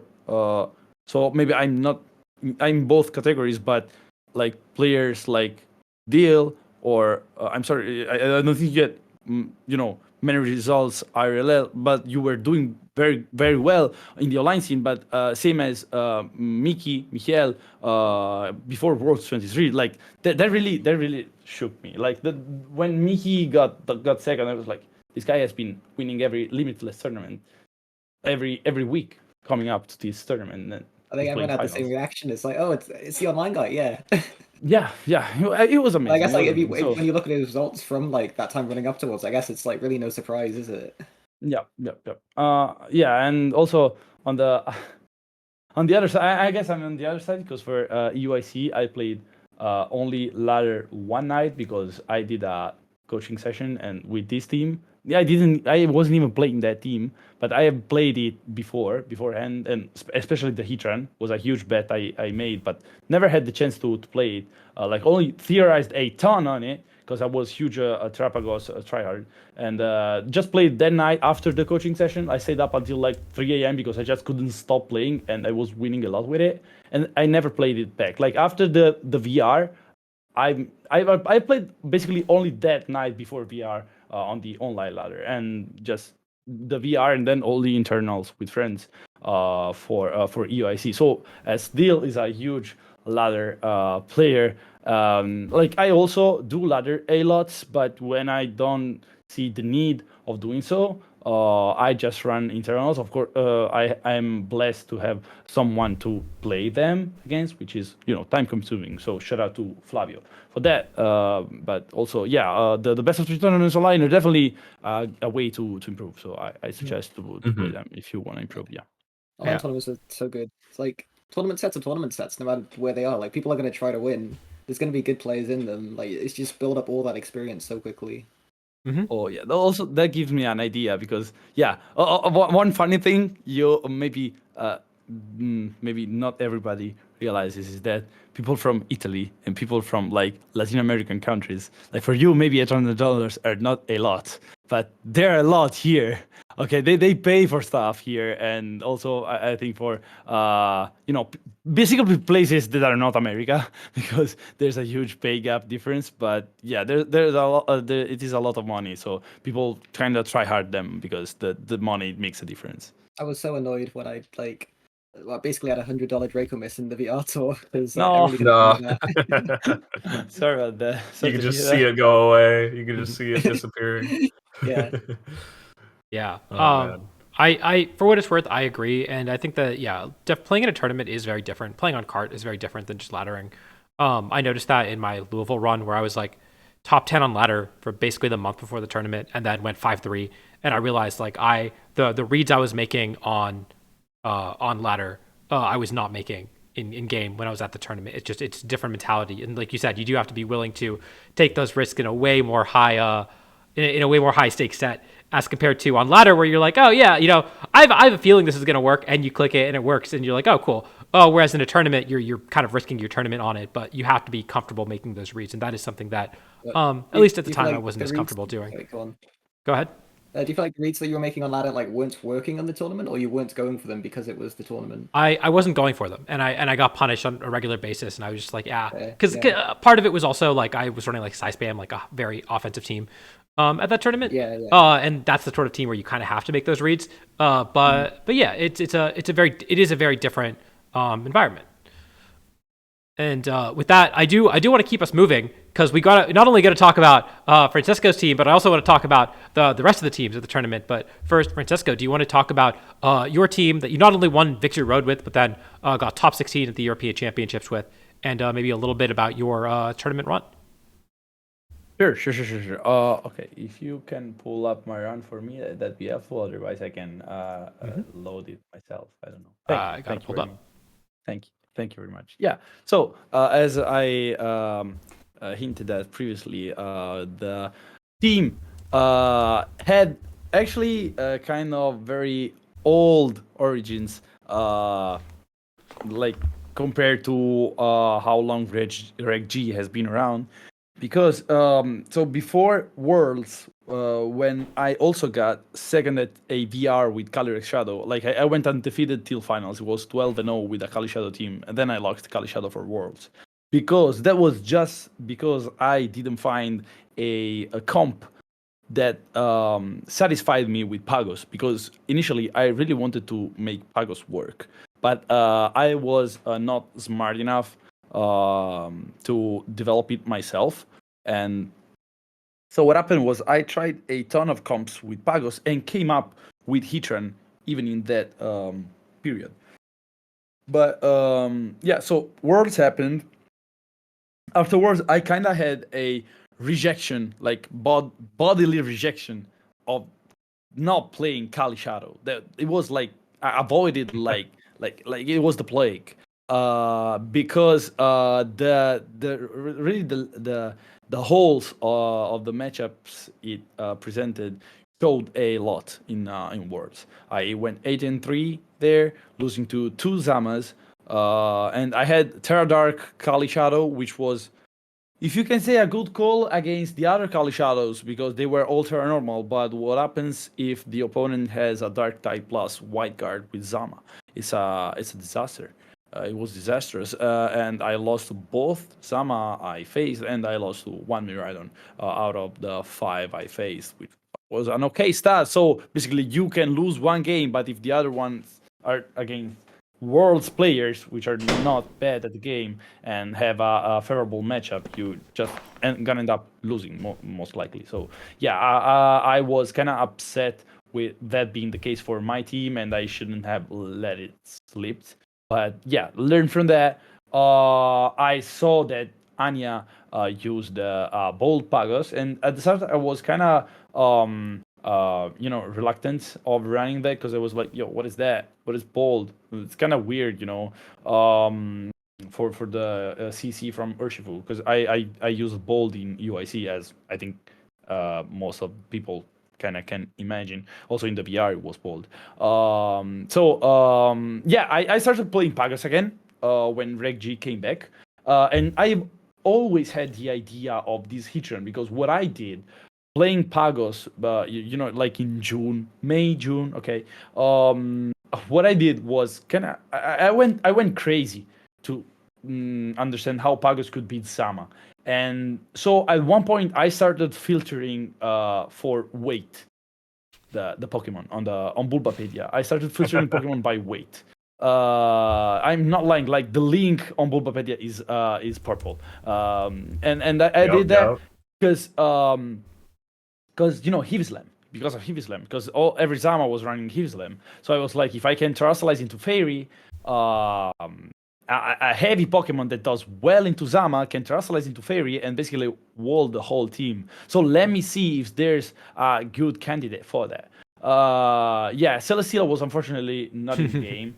That's true. Tinglu kind of felt mid, and also like my Uber is a special attacker, so I kind of was doubtful about Tinglu. There are a bunch of candidates, but I think Snorlax. I've also looked into Snorlax quite a bit, but Heatran standed out, of course. Heatran was the one that standed out the most. So I've had this idea for a while, but never put it into action because wars happened. Then when Reg G came back on the 15th of December, it was Pado's birthday, and I went to Rome with my brother to celebrate for his birthday. And I talked a lot about Heatran, and he was kind of excited about the idea. So we left with the promise of trying Heatran.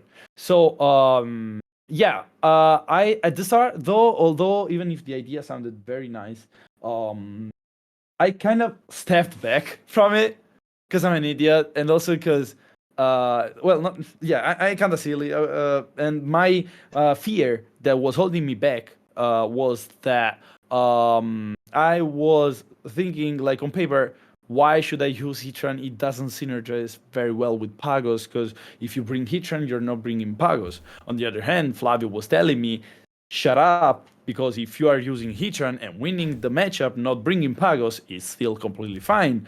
And that, I needed quite some time to realize that, because actually, like, they have Zama, they have Koraidon. It only makes sense to not bring Pagos. Man, you're not bringing Pagos with your current Pagos team. You're bringing Urshifu, Incineroar, Flower Mane, and whatever, Ogerpon or Qianpao. So Heatran will be just better, you know, because you're not running Pagos anyways.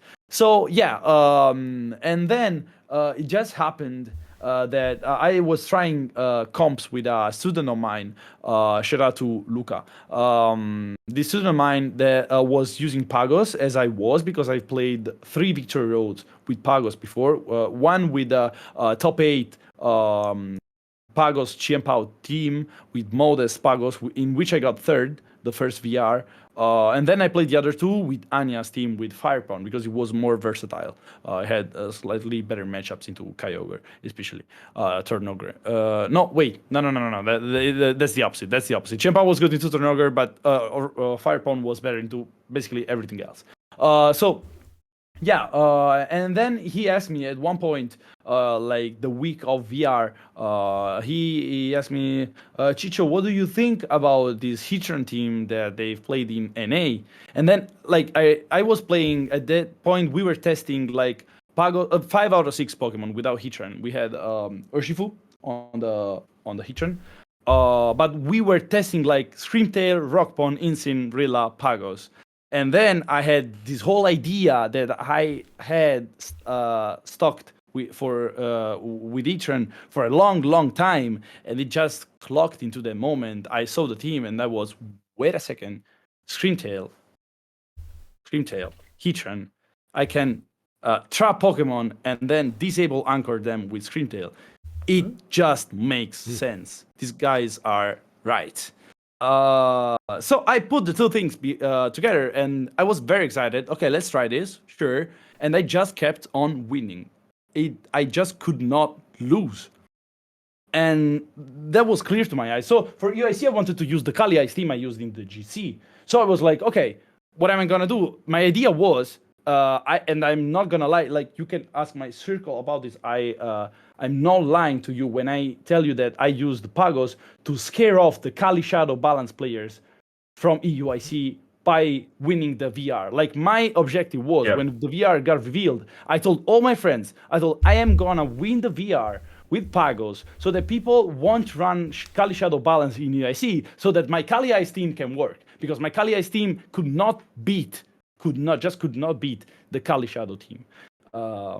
We love good meta manipulation. Yeah. It was total manipulation. I have to lower my voice, but I'm too excited because here is late. But I'm too excited to talk about it. Yeah. No. I mean, everyone's done something like it to a degree at some point. You know, whether it's like putting out a joke tweet that's like, you know, who would possibly bring this restricted to this regional coming up? It's so bad, and like, you know, whatever. Like, some more serious. Sometimes people go win in tournaments to change the meta. I mean, that's pretty. Go ahead.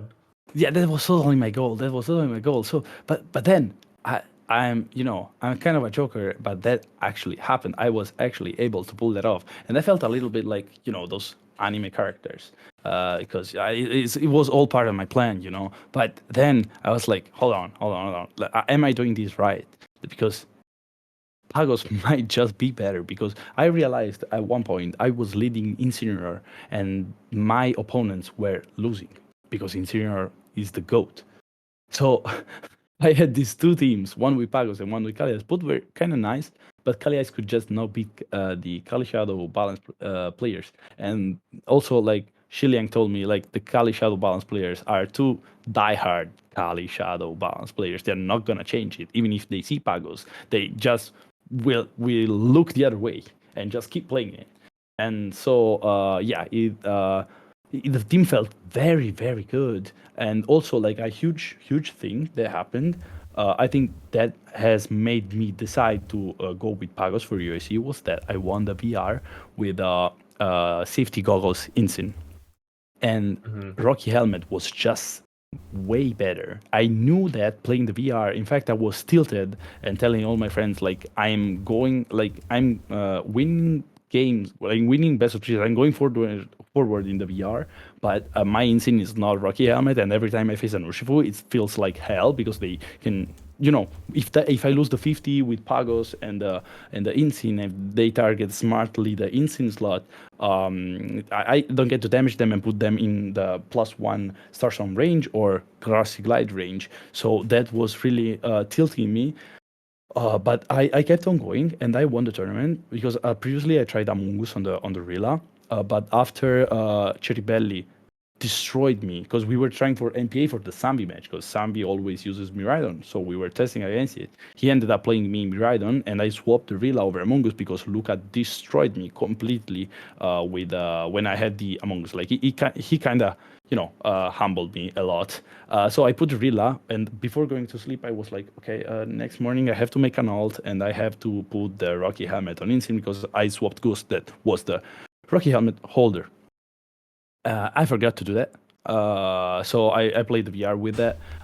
So I kind of got mad at that. But when I won, I was like, okay, this is it, because I can just put the Rocky Helmet on the Incin, and the team becomes so much better, so much, way stronger. And so that was the thing that pushed me, like to bring it to the USC, because nobody knew it was Helmet. Well, I think most of the players realized that, and they ran Helmet, like Marco and a bunch of other people ran Helmet. But to the public, to the general public, was goggles. So they were like, oh, this seems so bad. Like I can just beat it with my Urshifu, because of Incin was not Rocky Helmet. So yeah, that was the building process with it. So I played with the slots a lot, and then ended up with it, as I told you. And yeah, the last thing I want to say about my building phase was that I played with the wrong EDs on my Trapagos for EUIC.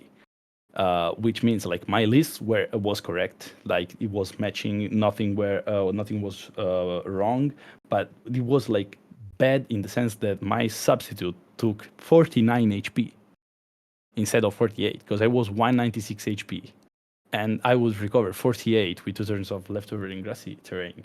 So I wouldn't recover the Terra Shell after a substitute. And I feel so stupid saying that, but I'm sorry. Like it just ended up happening, and I just did not notice, probably because I was so under pressure during the prep, because I saw that the roll of body press on a Terra Shell sub would just halve itself if you were a 49 HP Terra Shell substitute. But yeah, you don't recover the substitute in the turns if you are. You can go 193, 194, 195, and it's fine. But once you go to 196, you can't do that. So yeah, playing round 2, that is everything I have to say about this EV spread. But yeah, playing round 2, my opponent, I went for fake out on the Kali Ice. He led Kali Ice and Among Us. With the Just in Time team, he led Kali Ice and Among Us. I went for a fake out with my Rilla on the Kali Ice and sub. Then I protected.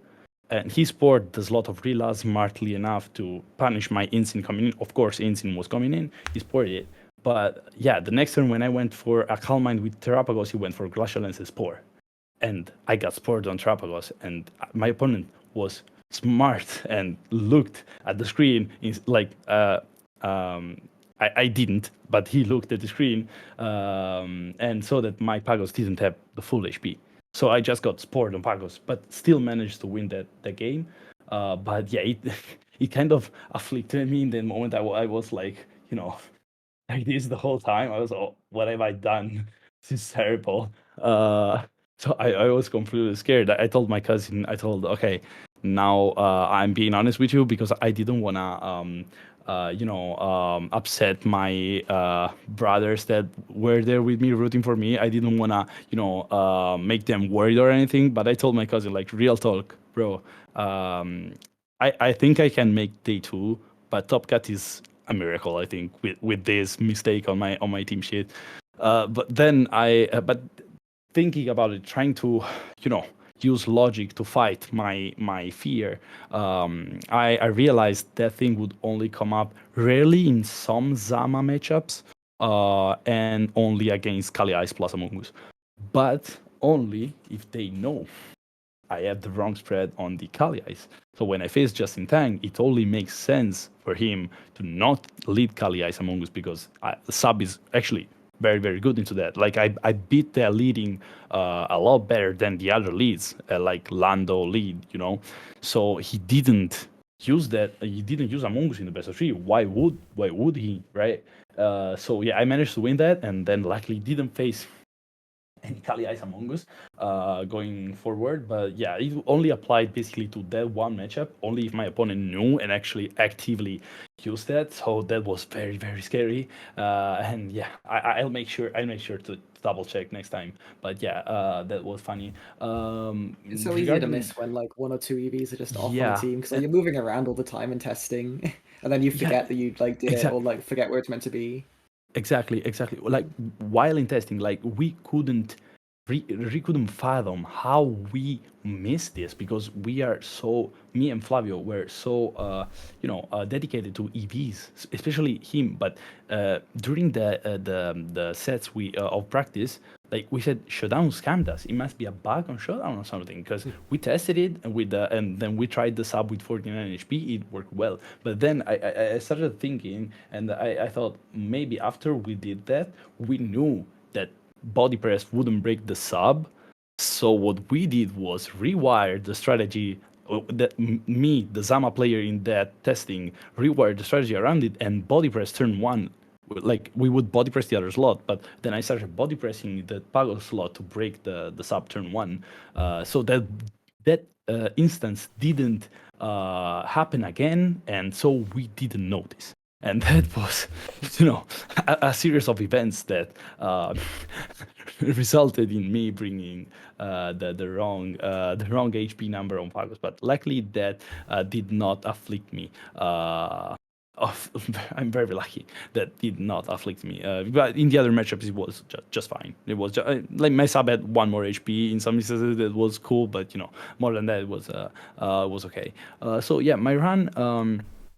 I faced round 1, this guy that I faced in the special event of my first event in seniors in 2017, and we had a fun story about it. But yeah, so it was like he really, I think, wanted to win that set because I won the set back in the senior, so it was kind of this rivalry that had to the match, but it was fun. Yeah, so GG's to Simone. Then going forward, yeah, round 2 was the one when I realized something was wrong with the team. But you have to deal with things you didn't predict in the tournament. Some sudden stuff can happen, and you have to be very, very strong mentally to manage them. Luckily, I could pull through that. And then, round 3, that Dozo Tinglu team.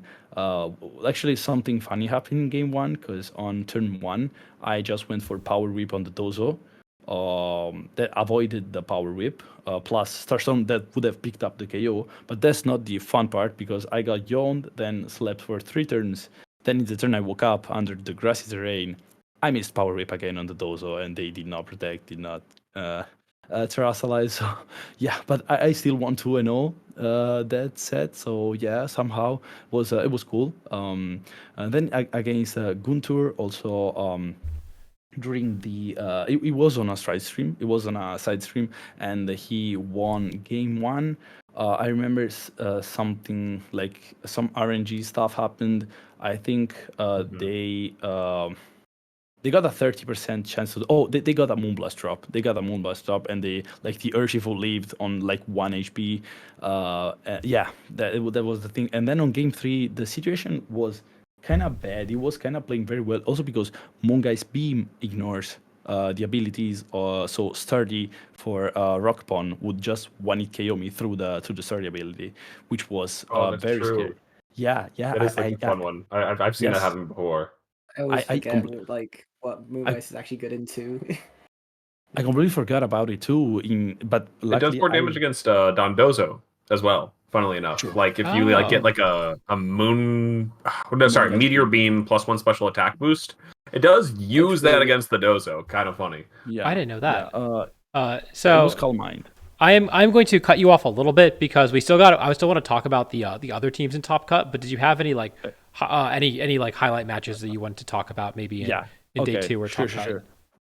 Sure. So in day two, round 9 of EUIC was the same round 9 of EUIC facing Luca Ceribelli both times. So it was Like a the previous replay year. Yeah, previous year round 9 was against Luca Ceribelli. This year it That's was the so Really funny. funny. And oh wait, the but first, did we have the old system back then? Did Yes, it you? would have been no, the it final was round the of the final round. Yeah, it was the final round of the That would one. have been the final round, right? Yeah. Yeah, Okay. it was So the final round of round day one. 9, but slightly different vibes because this time you showed up for the day and found out you were playing against Luca. Oh my gosh. The first thing he said it was meant to happen. Yeah. Right. It was a beautiful best of 3, and game 1 I lost in basically turn 1 because he went for Moonblast, Draco Meteor. My Terrapagos dropped because he had faster Whimsicott to surprise me, I guess, the Terrapagos teams. So I lost game 1, but really shook that off of me, and so I was able to come back from it. And in game 3, it was very clutch because I mean I was making slow plays because of the nature of my team, and I got crit with a cudgel.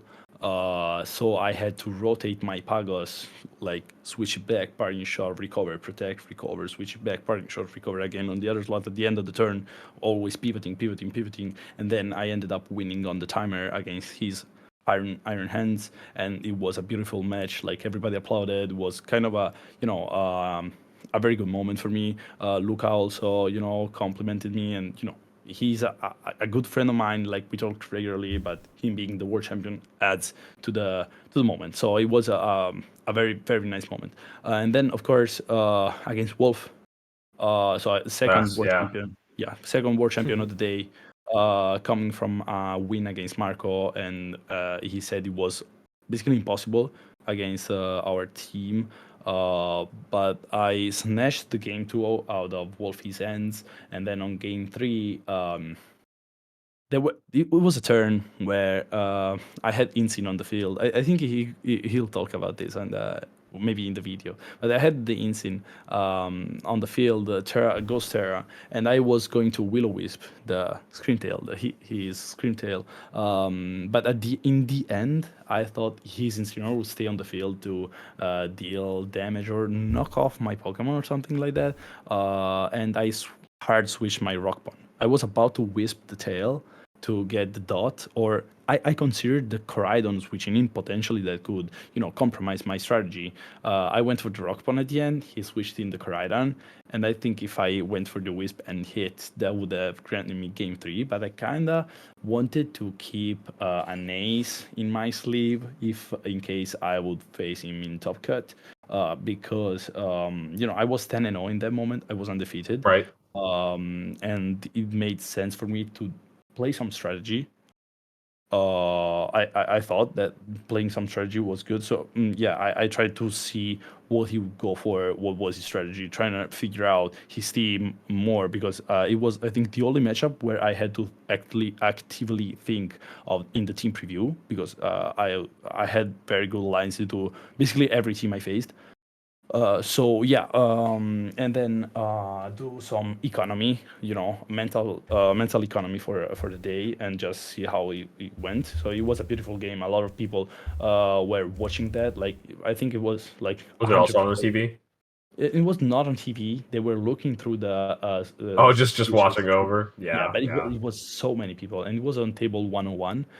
Fun fact: I would just leave my stuff on table 101 with me or my friends looking at my stuff and wait for the opponent to show up like he was the battle tower, and that was really cool. I think because my data didn't work all time in the venue.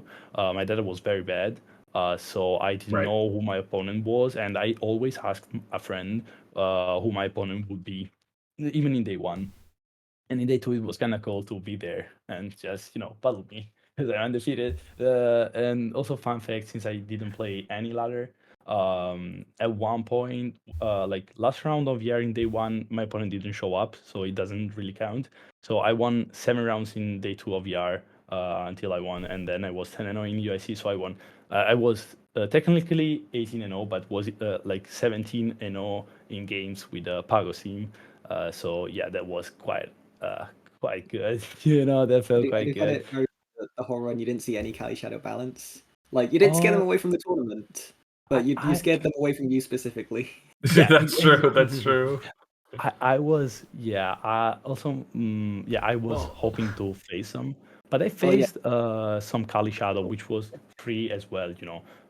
Basically like every Kali Shadow comp was just meant to struggle a lot against my team, so it was fine to not face properly balance as we know the teams, but just face Kali Shadow. For example, Kyle.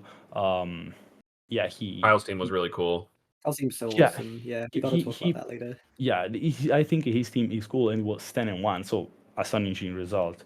But he just forfeited on game three of on turn three of game two. Just said, "Yeah, you're playing well," and just forfeited. Like I was well positioned, but it was not like something you say you won the game. There was still room for him to win the game. He just quit. it was it Hmm. was kind of weird. I was like, what? I was surprised by it, but yeah, it just showed that Kali Shadow didn't really match up against me, and I don't think at all that I am That the makes better sense. player. I'm not the better player out of the two. I just had solid plays plus the matchup, and it just didn't. They couldn't That do is much. ultimately how it goes sometimes with Regulation G. Yeah, Sometimes it is just going but to be, the right restricted for the matchup. props to That's a Kai. nicer outcome than my game through with Kyle. I just crit his Iron Hands to win the end game when I shouldn't have, Oh, which Ooh. didn't feel great. But yeah, happens. no, I did want to say Um, before we get on to the cool teams, what you'd said about Luca's team with like the Whimsicott being faster. I don't know if it's necessarily that the Whimsicotts are going faster or like the Brydons are just going so slow on Arabega. I think all the Arabegas Right. doing well at the moment. The Brydon is like so slow, and they just Yeah. make up for it with Tailwind because people Yeah, have but just realized that walking Brydon is just like the better way to be running it at the moment. yeah, yeah, cool. and we were watching the stream set that was I think Taran versus I gotta pull up who Taran played, but it was like one of the day two stream sets, and they were playing the mirror. They were playing the it must have been Shohei, yeah. And so we were watching Taran versus Shohei, and they both were using the Arabega Maridon team, but Taran was very fast and Shohei was very slow. And of course, Shohei I don't know if actually it was Shohei that started it. I know he was one of the first to like people saw how bulky that Rhydon was. It's like, oh yeah. right, and Shohei won that set, which was funny because Taran was moving first, except like the combination of Dazzling Gleam plus a fighting move from Iron Hands didn't pick up Shohei's Maridon, and it did pick up Taran's Maridon. And so even though you were slower, I think it was a bit of a mirror breaker despite that, which is really interesting to see. Slow in the mirror is not necessarily bad as well. Like it means Trickery and Rhydon is a game plan that you can actually use. I agree with that. Something that's very funny about the Maridons in this one was that like on my team, like on Agadi's original team, he was max HP Maridon. He was like one of the first to be using that kind of bulky Maridon. Right. And in That's Birmingham, I was also like very slow and bulky on mine, and like mine's still pretty bulky in this, but I went. The pace will be out. Like the Guardian and I will be doing a joint team report, but like I am faster than Zam now. I am 181 speed. So just for the first time in my life, I was faster than most other Brydons, and it felt quite surreal. But to answer your question, by the way, but I knew that series, Lucas, Miraidon was faster than Whimsicott originally, and he swapped it for the Yeah, tournament. of So course. that is why I got surprised from that. Yeah, He yeah, knew that because because you do like it is just kind of, I guess you would assume that he'd be using a similar thing. yeah, we knew, the teams and the potential EPs, Mhm. so he kind of had this card for the game. But yeah, Can't believe you do you like that.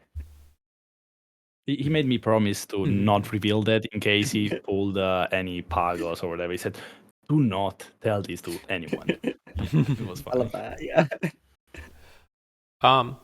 Okay, so with that, I think we got a few minutes left, and we got a few teams to talk about because I was very skeptical that EUIC was going to really develop the metagame, and of course we did see a lot of teams that had been around, right? I mean, both of you guys used teams that we've seen a little bit before, but I got to talk about Wolfie's team because it is something that really was not on anyone's radar. I think going into this tournament, except for maybe Alex's exactly. Gothitelle Koraidon, I did this bit already. Who would have ever used Gothitelle Koraidon? I certainly can't think of anyone. What was my first thought when someone told me on the day that he was using Gothel Koraidon? I was like, oh yeah, that was the thing before, right? And then their team is nothing like it. Yeah. It was such a flash in the pan, I guess is the term. Like it had a very short life. I don't know. That team, I didn't even do that well with it myself. Two of my friends did, but yeah, it was much more of like an offense build as much as this one is a little more of a control build. I gotta say though, I think that like Wolf's choice of using Life Orb is a really cool standout thing on top of close combat. The difference there being that you can do a bit more damage with your Koraidon once you get it in position, and because of all the like trapping tools and pivoting you have available to you, you're really able to get in a position. I don't know if we actually saw. No, we actually did see some perishing on stream, I believe. But yeah, we did get to see a good amount of the different elements of this team put into action, and it's a very tricky one to go up against because yeah, you have to be ready for Koraidon Flutter to just put out massive fast damage, or the very slow approach of like Gothitelle plus Screentail or something like that. It I was think really, it really just doesn't need devastating. it just doesn't need Go ahead. Amulet at all on this team. I think like you just get all the rewards from Life Orb. Like obviously you can CC the instant on switching, but if they're leading in Sin and like the team's kind of weak to fake out until like the Scream Tail can just come in, so you're scared to go for fake out. Like it's just that it just deals with Instant so well. So like you never need Clam and you get all the rewards from Life Orb. Unless it's specifically Instant for Graph, which was why like his matchup into me was pretty hard. Because then like you can't bring Scream Tail because Trick Room's just gonna be up for most of the game. Yeah, I also found that like with Koraidon, like sometimes even the Intimidate isn't the biggest issue, but the like icy wins sometimes in like the mirror matchups or whatever. Where you can't use the Clear Amulet Flame Charge to just power through that and just kind of cheat speed because they can't stop you. You have to play it a little more carefully, but Wolf's obviously got some solid I do wonder options what too. his mirror matchup was like. Yeah. Right. I was also surprised to see that. Did he even Flutter play? main did around Perish. Oh, he did play another Koraidon, funnily enough. I think I'm looking at his schedule here, and his first round on the second day was against the like kind of like the standard Koraidon team that we've seen at this point, the one with Ditto and Raging Bolt and all the other like usual more like offense Sun pieces. But I'm sure he had a solid plan for how that matchup was going to play out. So yeah, I mean, it got a lot of screen time on stream, and Wolf is obviously going to do a video on the whole thing in like 8 months from now, because he's got a bit of a backlog. He's got to talk about the GC and Toronto and everything else. So Well, it's going to be just in time for Regulation G Part 3. Yeah, you're right. I hope not. I do think though the team is like available on his Patreon as well as like a team report or something like that. Yeah, available there. Yeah, game review or something like that. Yeah. Yes. So if you want to know more about it for during Regulations time that it's going to be Regulation G's time that it's going to be most relevant to you, then you can always do that. I'm looking through some of the other teams, and though we mentioned Tarns briefly, I don't think that we need to actually make a stop there to talk about it. It's terribly boring. And Yanagi's team is just a very slight edit to something that we've already seen before too. So yeah, Gavin's team is probably one of the more like interesting teams in terms of unique comps brought to EUIC. I just Do you want guys to have any say, thoughts on this one? I said before the Go ahead, Adi. tournament, the two teams that I expected to be innovated on were Koraidon and Hyper Offense Kyogre, and those were the two coolest teams of the tournament. So I'm going to be taking my dub for that one. Yeah, GG's. I was terrified at the possibility of having to fight Gavin in top 4 because like I think offensive Kyogre is just like the worst thing that my team could be running into, and it's so hard to like prepare for it beforehand because they're all different. Like everyone's got their own take on like how they're gonna run offensive Kyogre. You just like can never really have lines into it prepared. Yeah. And Gavin's schedule, by the way, Adi, if you can pull that up, Gavin and Suika are two people that are, I don't know. I don't really know if you can call it a fault of the tournament structure, but it's just like really funny and unfortunate that this happened to both of these two players specifically. But Gavin only lost to the same person twice, which is like pretty funny. Like, you know, just could beat everything else except this. And then and this one was shown on stream. It was actually a close one. Very winnable, but just ended up losing it. And then going over to Suika, whose team is not the most exciting. We've seen some teams close to this that like Junshi used at previous tournaments, but Suika Joji also lost to Taran twice. just two losses only to the same player. There honestly might be some other cases of it. I just know those two off the top of my head. Yeah. Answer a question in chat quickly. I did click Steeroller 3 times. It echoed Kali Ice once, and it echoed Regidrago twice. Ooh, base. It's Yo, good okay, the Kali Ice. I mean, it hurts, Yeah. but it's also really cool.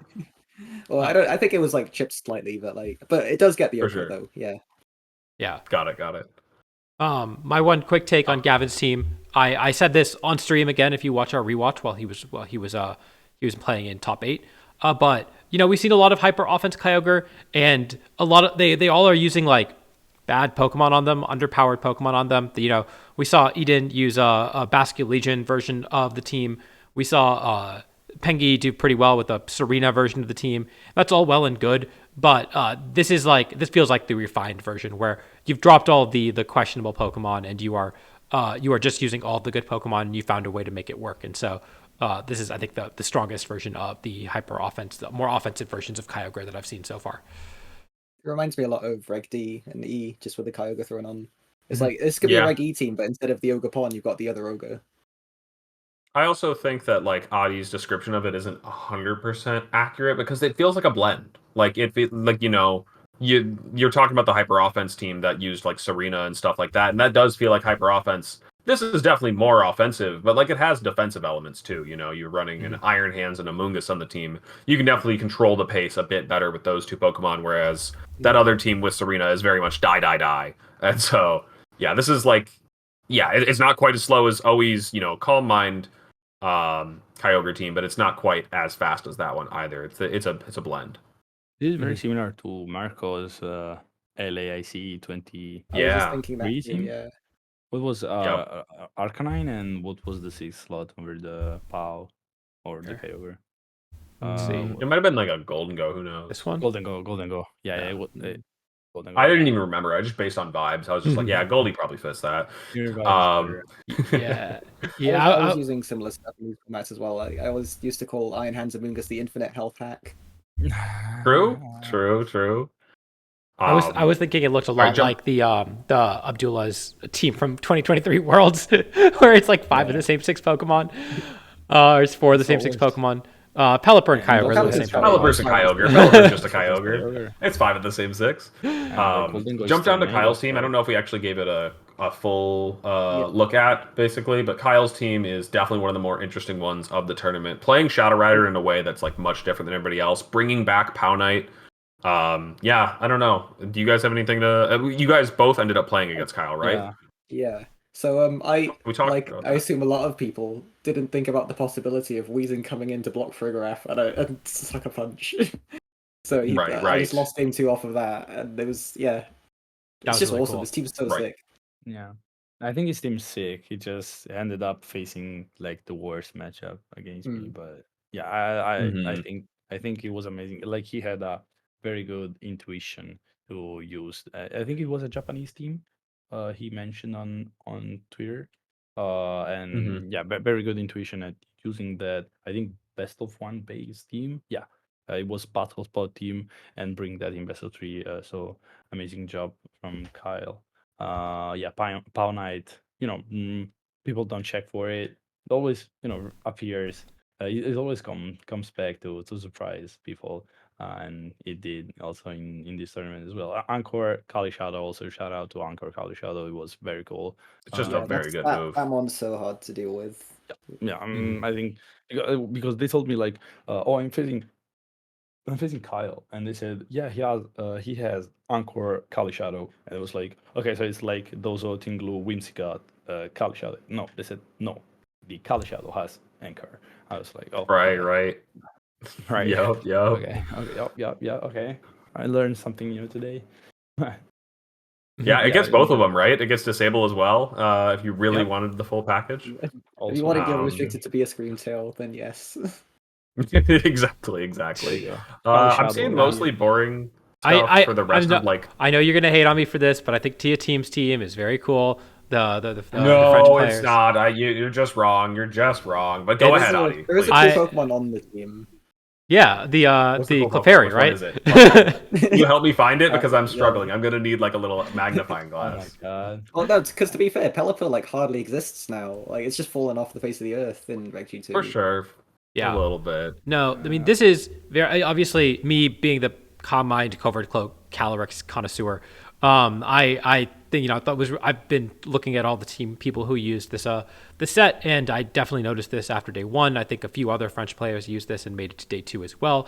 The Pelipper does check a lot of boxes as far as like what you are weak to, what you need that slot to do. Wide Guard is really helpful into Calyrex Ice, and it allows you to run something else other than Sing on Clefairy. Theoretically, I guess I think that Sing is still pretty good, but I think the Wide Guard Pelipper solves a lot of problems, and then getting to use it with your Urshifu Rapid Strike and play like a much more offensive mode. That's what I've noticed about using Combine Calyrex Shadow is that you need to have a mode that throws out damage initially, and so having to pressure people, and so they don't just get to abuse the fact that you're very passive. And so Pelipper, Urshifu, Incineroar is just 3 Pokemon that you can throw onto the field really early into Urshifu, switch into Pelipper, and then clean up with your Calyrex Shadow. Or against teams that you get to really set up slowly, that's a different mode altogether with the Calyrex Clefairy. And so I thought this was a really cool take on it. I saw an Iron Jugulus version of this team that Pasteur and Face used to make day 2, and they just got stomped by every Calyrex Ice they played, basically, when I was looking through the schedules, whereas this one, I think, has a little bit more of a robust matchup spread, so it was cool to see. While we're talking about, stupid teams that make me cringe, pull up Victor's because that one has to be talked about. Victor Jimenez, 10-2, top 32, right there at the bottom. All right. Oh, this, yeah. What? Yeah. Oh, They- they told me about it. It was terrifying Italian players. This guy was terrified like my teammates because the first day like looking through the Hall of Fame with my teammates, Davide told me like, yo, this morning I played the set, or it was like yesterday night, like I played the set and I faced this Koraidon ability shield with Wheezing, and it was the worst possible matchup. I hope to not face it today. Like it was. Jamie Keane was in day 2 with almost the exact same team as well, and he was like, I think he had 1 loss in day 1, so he was doing good.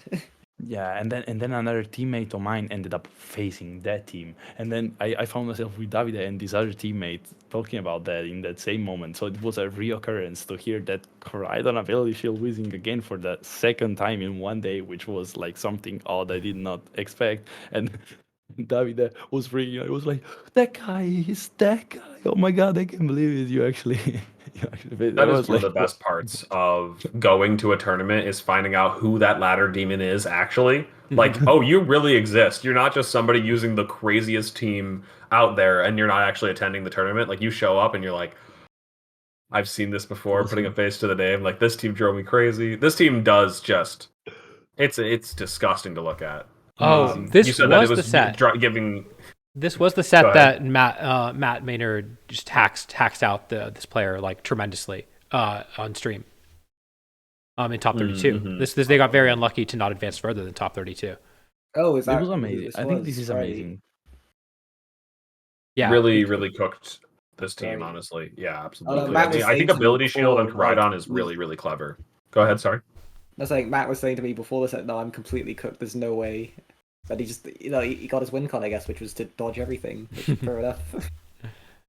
Yeah. All right, Adi, I got 2 more teams before. Oh, go ahead. I will say, yes, Matt dodged a lot of moves, but also the one downside of using the Flutter Chiyu combination is that you do have to hit a lot of moves, and so and Tatsugiri, you're right, you are going to lose some sets because you missed some moves, and just it so happened that it happened in top 32. So, Go ahead, Alex. Eden's team is the next one I think we should hit. Really quick, Eden's team. Eden tweeted about the team as well, and yeah, they were like, "I am playing Regulation H with a little bit of some updates," and I thought that was really funny. Just looking at this, like, just sticking with the part we talked about this during our stream rewatch because I had to remind myself. I was like, Eden had a really solid finish in Regulation H. Were they using rain back then when it was like strong? No, They want to they didn't reshuffle, use rain. not with this. He played against a rain team, if I recall correctly. It was they went up against a rain team, but then they were just so inspired, like, yeah, rain's pretty cool. I'm gonna bring it to the next format. I guess I did a great job. Right? Yeah. So that's so amusing. You did some inspiring, but other than that, I don't really have anything else to say about this one. But Adi, the 33rd team, it's also just very funny because it's like Shadow Rider, and then like I don't know, they didn't even want to pick any of the top 10 partners for a Shadow Rider team. Yeah. They had to go further beyond. They had like every single one was just so different. Oh, that team is cracking me up. Just looking at it, like literally nothing is normal here. They literally couldn't just be normal for a second, please. Like this is so silly. I could never reach their level. For me is that like the Valiant's almost the same set that I was testing out. Like it's Sash instead of whatever else, and like Moonblast instead of Spirit Break and the Toast. But like, yeah, coaching White God Valiant is just very good. I think. Who do you coach in this team? Sorry. And another idea was like. I guess Okidogi, something else tried on the hand slot for like a day. But like coaching on Okidogi just beats every Zama that you'll ever fight. Okay. Like they can't do anything to it. I'm getting caught off guard here. I heard coaching on Okidogi. It was like okay. yeah, why not? I mean, coaching from Valiant onto Dogi, it's gonna give your team some problems. I can definitely buy it. Yeah, this one's just some weird stuff. But yeah, anyways, how about the sprite for a reason? While we're talking about teams that went 9-3, another Glostrier went 9-3. This time on AV Koraidon. No, dude, get it out of my face! I hate this Glostrier. Weren't you talking about this same guy with what is that Glostrier every time in VR cutting VR, a Japanese guy? Is it the same person? I think it's the same person. I think it's just the same person. Okay. How did it go? They went 9-3. 9-3. They went 9-3. I hope it's the same person and that people like it's not just a whole bunch of people all thinking that this is the correct thing. I hate that stupid horse, dude. I love the horse when it's got a guy on it, but like right now, like come on, this looks so bad. Every time you would rant on the horse and then in EUIC you face it again to speak about it. Yeah, thank you, Adi, for pulling this It won't up. go away. Okay, and then we got to talk about the Empoleon that made day 2. It's pledges. It's pledges with Calyrex Shadow, which is it's kind of wild. I think they went 7-5, I believe, but yeah, had to pull that one up. How they Do we need to finished? talk about the 7-5. Rhydon? That another Rhydon has hit day 2. Well, that one's not surprising Rhydon because did. Rhydon is a good Pokemon. I've been saying it for a while, but Rhydon is a good Pokemon. It's legitimately like it makes day 2 of every tournament. Also, I gotta say, It's as and good without as flame, Iron Shreds. There's the same amount in day 2. And Gothitelle, yeah. that's actually incredible. I gotta pull up this one because this is a concept that we've seen this one's in the amazing, best of one yes. ladder so much, and it's cool that Yeah. someone made day 2 with the Electric Seed, Calm Mind, Symbiosis, Oranguru, Miraidon team. Yeah, fun fact. Yeah, I wouldn't be surprised if this was the person that was running it, like all the time. It was that person. Yeah, fun fact. Before World Championship, this was the one guy that terrified me on the ladder. I would lose. Yeah. every single time. I was like 0-5 to one point that this stuff like actually ruined my day one time because it was like the third time I would pull into it. I would do every move correctly and then just get stomped every time with Kali Shadow. So I guess it has a matchup, very good matchup against Kali Shadowbound somehow. But yeah, GG's, props to the guy. This is It's the team cool. that I you just bring back don't to like your. that- Go ahead. Go on. I was just gonna say this is the team you come back to your team building group with. Like I just keep losing to this, and they're like, "Shut up! You're not gonna play against this ever again. Like stop worrying about your matchup into it." And it's like I've lost to them 4 times now. I'm losing my mind. It was in day Exactly. 2. It was possible. right. I was just saying Um, I just really don't like how there's no natural ground types. Like you're just obviously like No. stealing your own HP is good because you're healing your main guy still, but like I don't know, you can't. No, What if you what had a if you don't ground want to knock guy, out your own mon? You just can't. that's click negative any weapon. progress. You need to be healing at all times. So unfortunately, your mons are gonna have to suck it up, literally. Yep. Yeah, you can Terra Water the Tinkerton to make him ride on heal even more. Oh, does Gigaton Oko Rock Pound? I guess it does. Yeah. Yeah, Yeah, it does. It does. Cool. All right. Last one. The only Arachnid and the only Gastrodon and maybe the only Okidogi. I'm not sure about that And one. why are they together? That's No, it's the second Okidogi. It's the second Okidogi. There's 3 Okidogi. There were 3 Okidogi in day 2. There we go. But This this is one so funny because they. this one I don't know, the 8-4. other one did not beat him out. Go ahead, Adi, though. This one 8-4. Yeah, Yeah, good record. yeah. Infestation is Leftovers. very cool. Infestation is very cool. Like it traps you, and I think it's the only trapping move that doesn't miss. yeah. Yes. I think you're right. That is very cool. Yeah. It's such a good. Infestation is I've got a effective. friend who loves using Toxapex. Oh, no. But like, yeah, Infestation is the MVP on that Pokemon as well. Yeah, I liked it on the Dragapult because Dragapult Mm. with Infestation can Phantom Force do some silly stuff. But yeah, that's cool. What was the question? It was Clear Smoke. Okay. Mm-hmm. Right. Mhm. Very cool. Very cool. Okie dokie. I think there was one guy live streaming every morning. Every time I woke up, I'd see this guy with a Terra Dark Terra Slice Okie dokie on the field. Every morning I woke up, coming up to. It was always there. It was always there, and I was like, well, "What is this?" But I don't know if it's that guy. I'm sorry, I don't remember the name. But yeah, cool to see that coming back. Dogi is a good mon, I think. Not like good, but it's A like good it's dog. fine. Good dog. It's just like can't be intimidated slow mon that with like fighting. It's just so good into Kali Shadow, really. Like Yeah. it's the instant hits the Drilla, hits the if you've got a way to force it to Terra, it hits the Kali if it's like normal Dark or Fairy. True. Well, I guess if you got Knock, it just hits it before as well. Like, yeah. Yeah, that's cool. Oh my god. I just found I did find the coolest team to get championship points. Do you guys want to guess what restricted it has on it? It has a Pikachu on it. A Pikachu. You want to guess the restricted? Is it Kyogre? No. No, that'd be too it's obvious. Like, gotta be Right. like an electric type that goes for discharge. So is it like Zekrom? Nope. No, because Multibreaker breaks Lightning Rod. I'm sorry. That's true. Sorry. That wouldn't like- even work. Primal Dialga. Is it Ho-Oh? It is Ho-Oh. It is a Ho-Oh team that went Of course. 5-3. Of course it's a Ho-Oh. Of course it's a Ho-Oh. Yeah. Well, Let's it go. has Eviolite. So, it's Eviolite. a bulky Pokemon. No, I do not wanna shout out- Eviolite, dude. You can't. No, just use a Is it Raichu or even something. bulkier than Raichu? Well, What? no, No. because he wanted Pikachu. What would be the point? It must be Pikachu. It must be their favorite Pokemon. Yeah. What are you talking about? It's That's Pikachu. base. Okay, I do want to quickly shout out another team that I think got points. That number 477. What's the team? What's the Pokemon? It is Rayquaza, Weezing, Flamigo. I just had that pulled up. Luigi. This is the guy.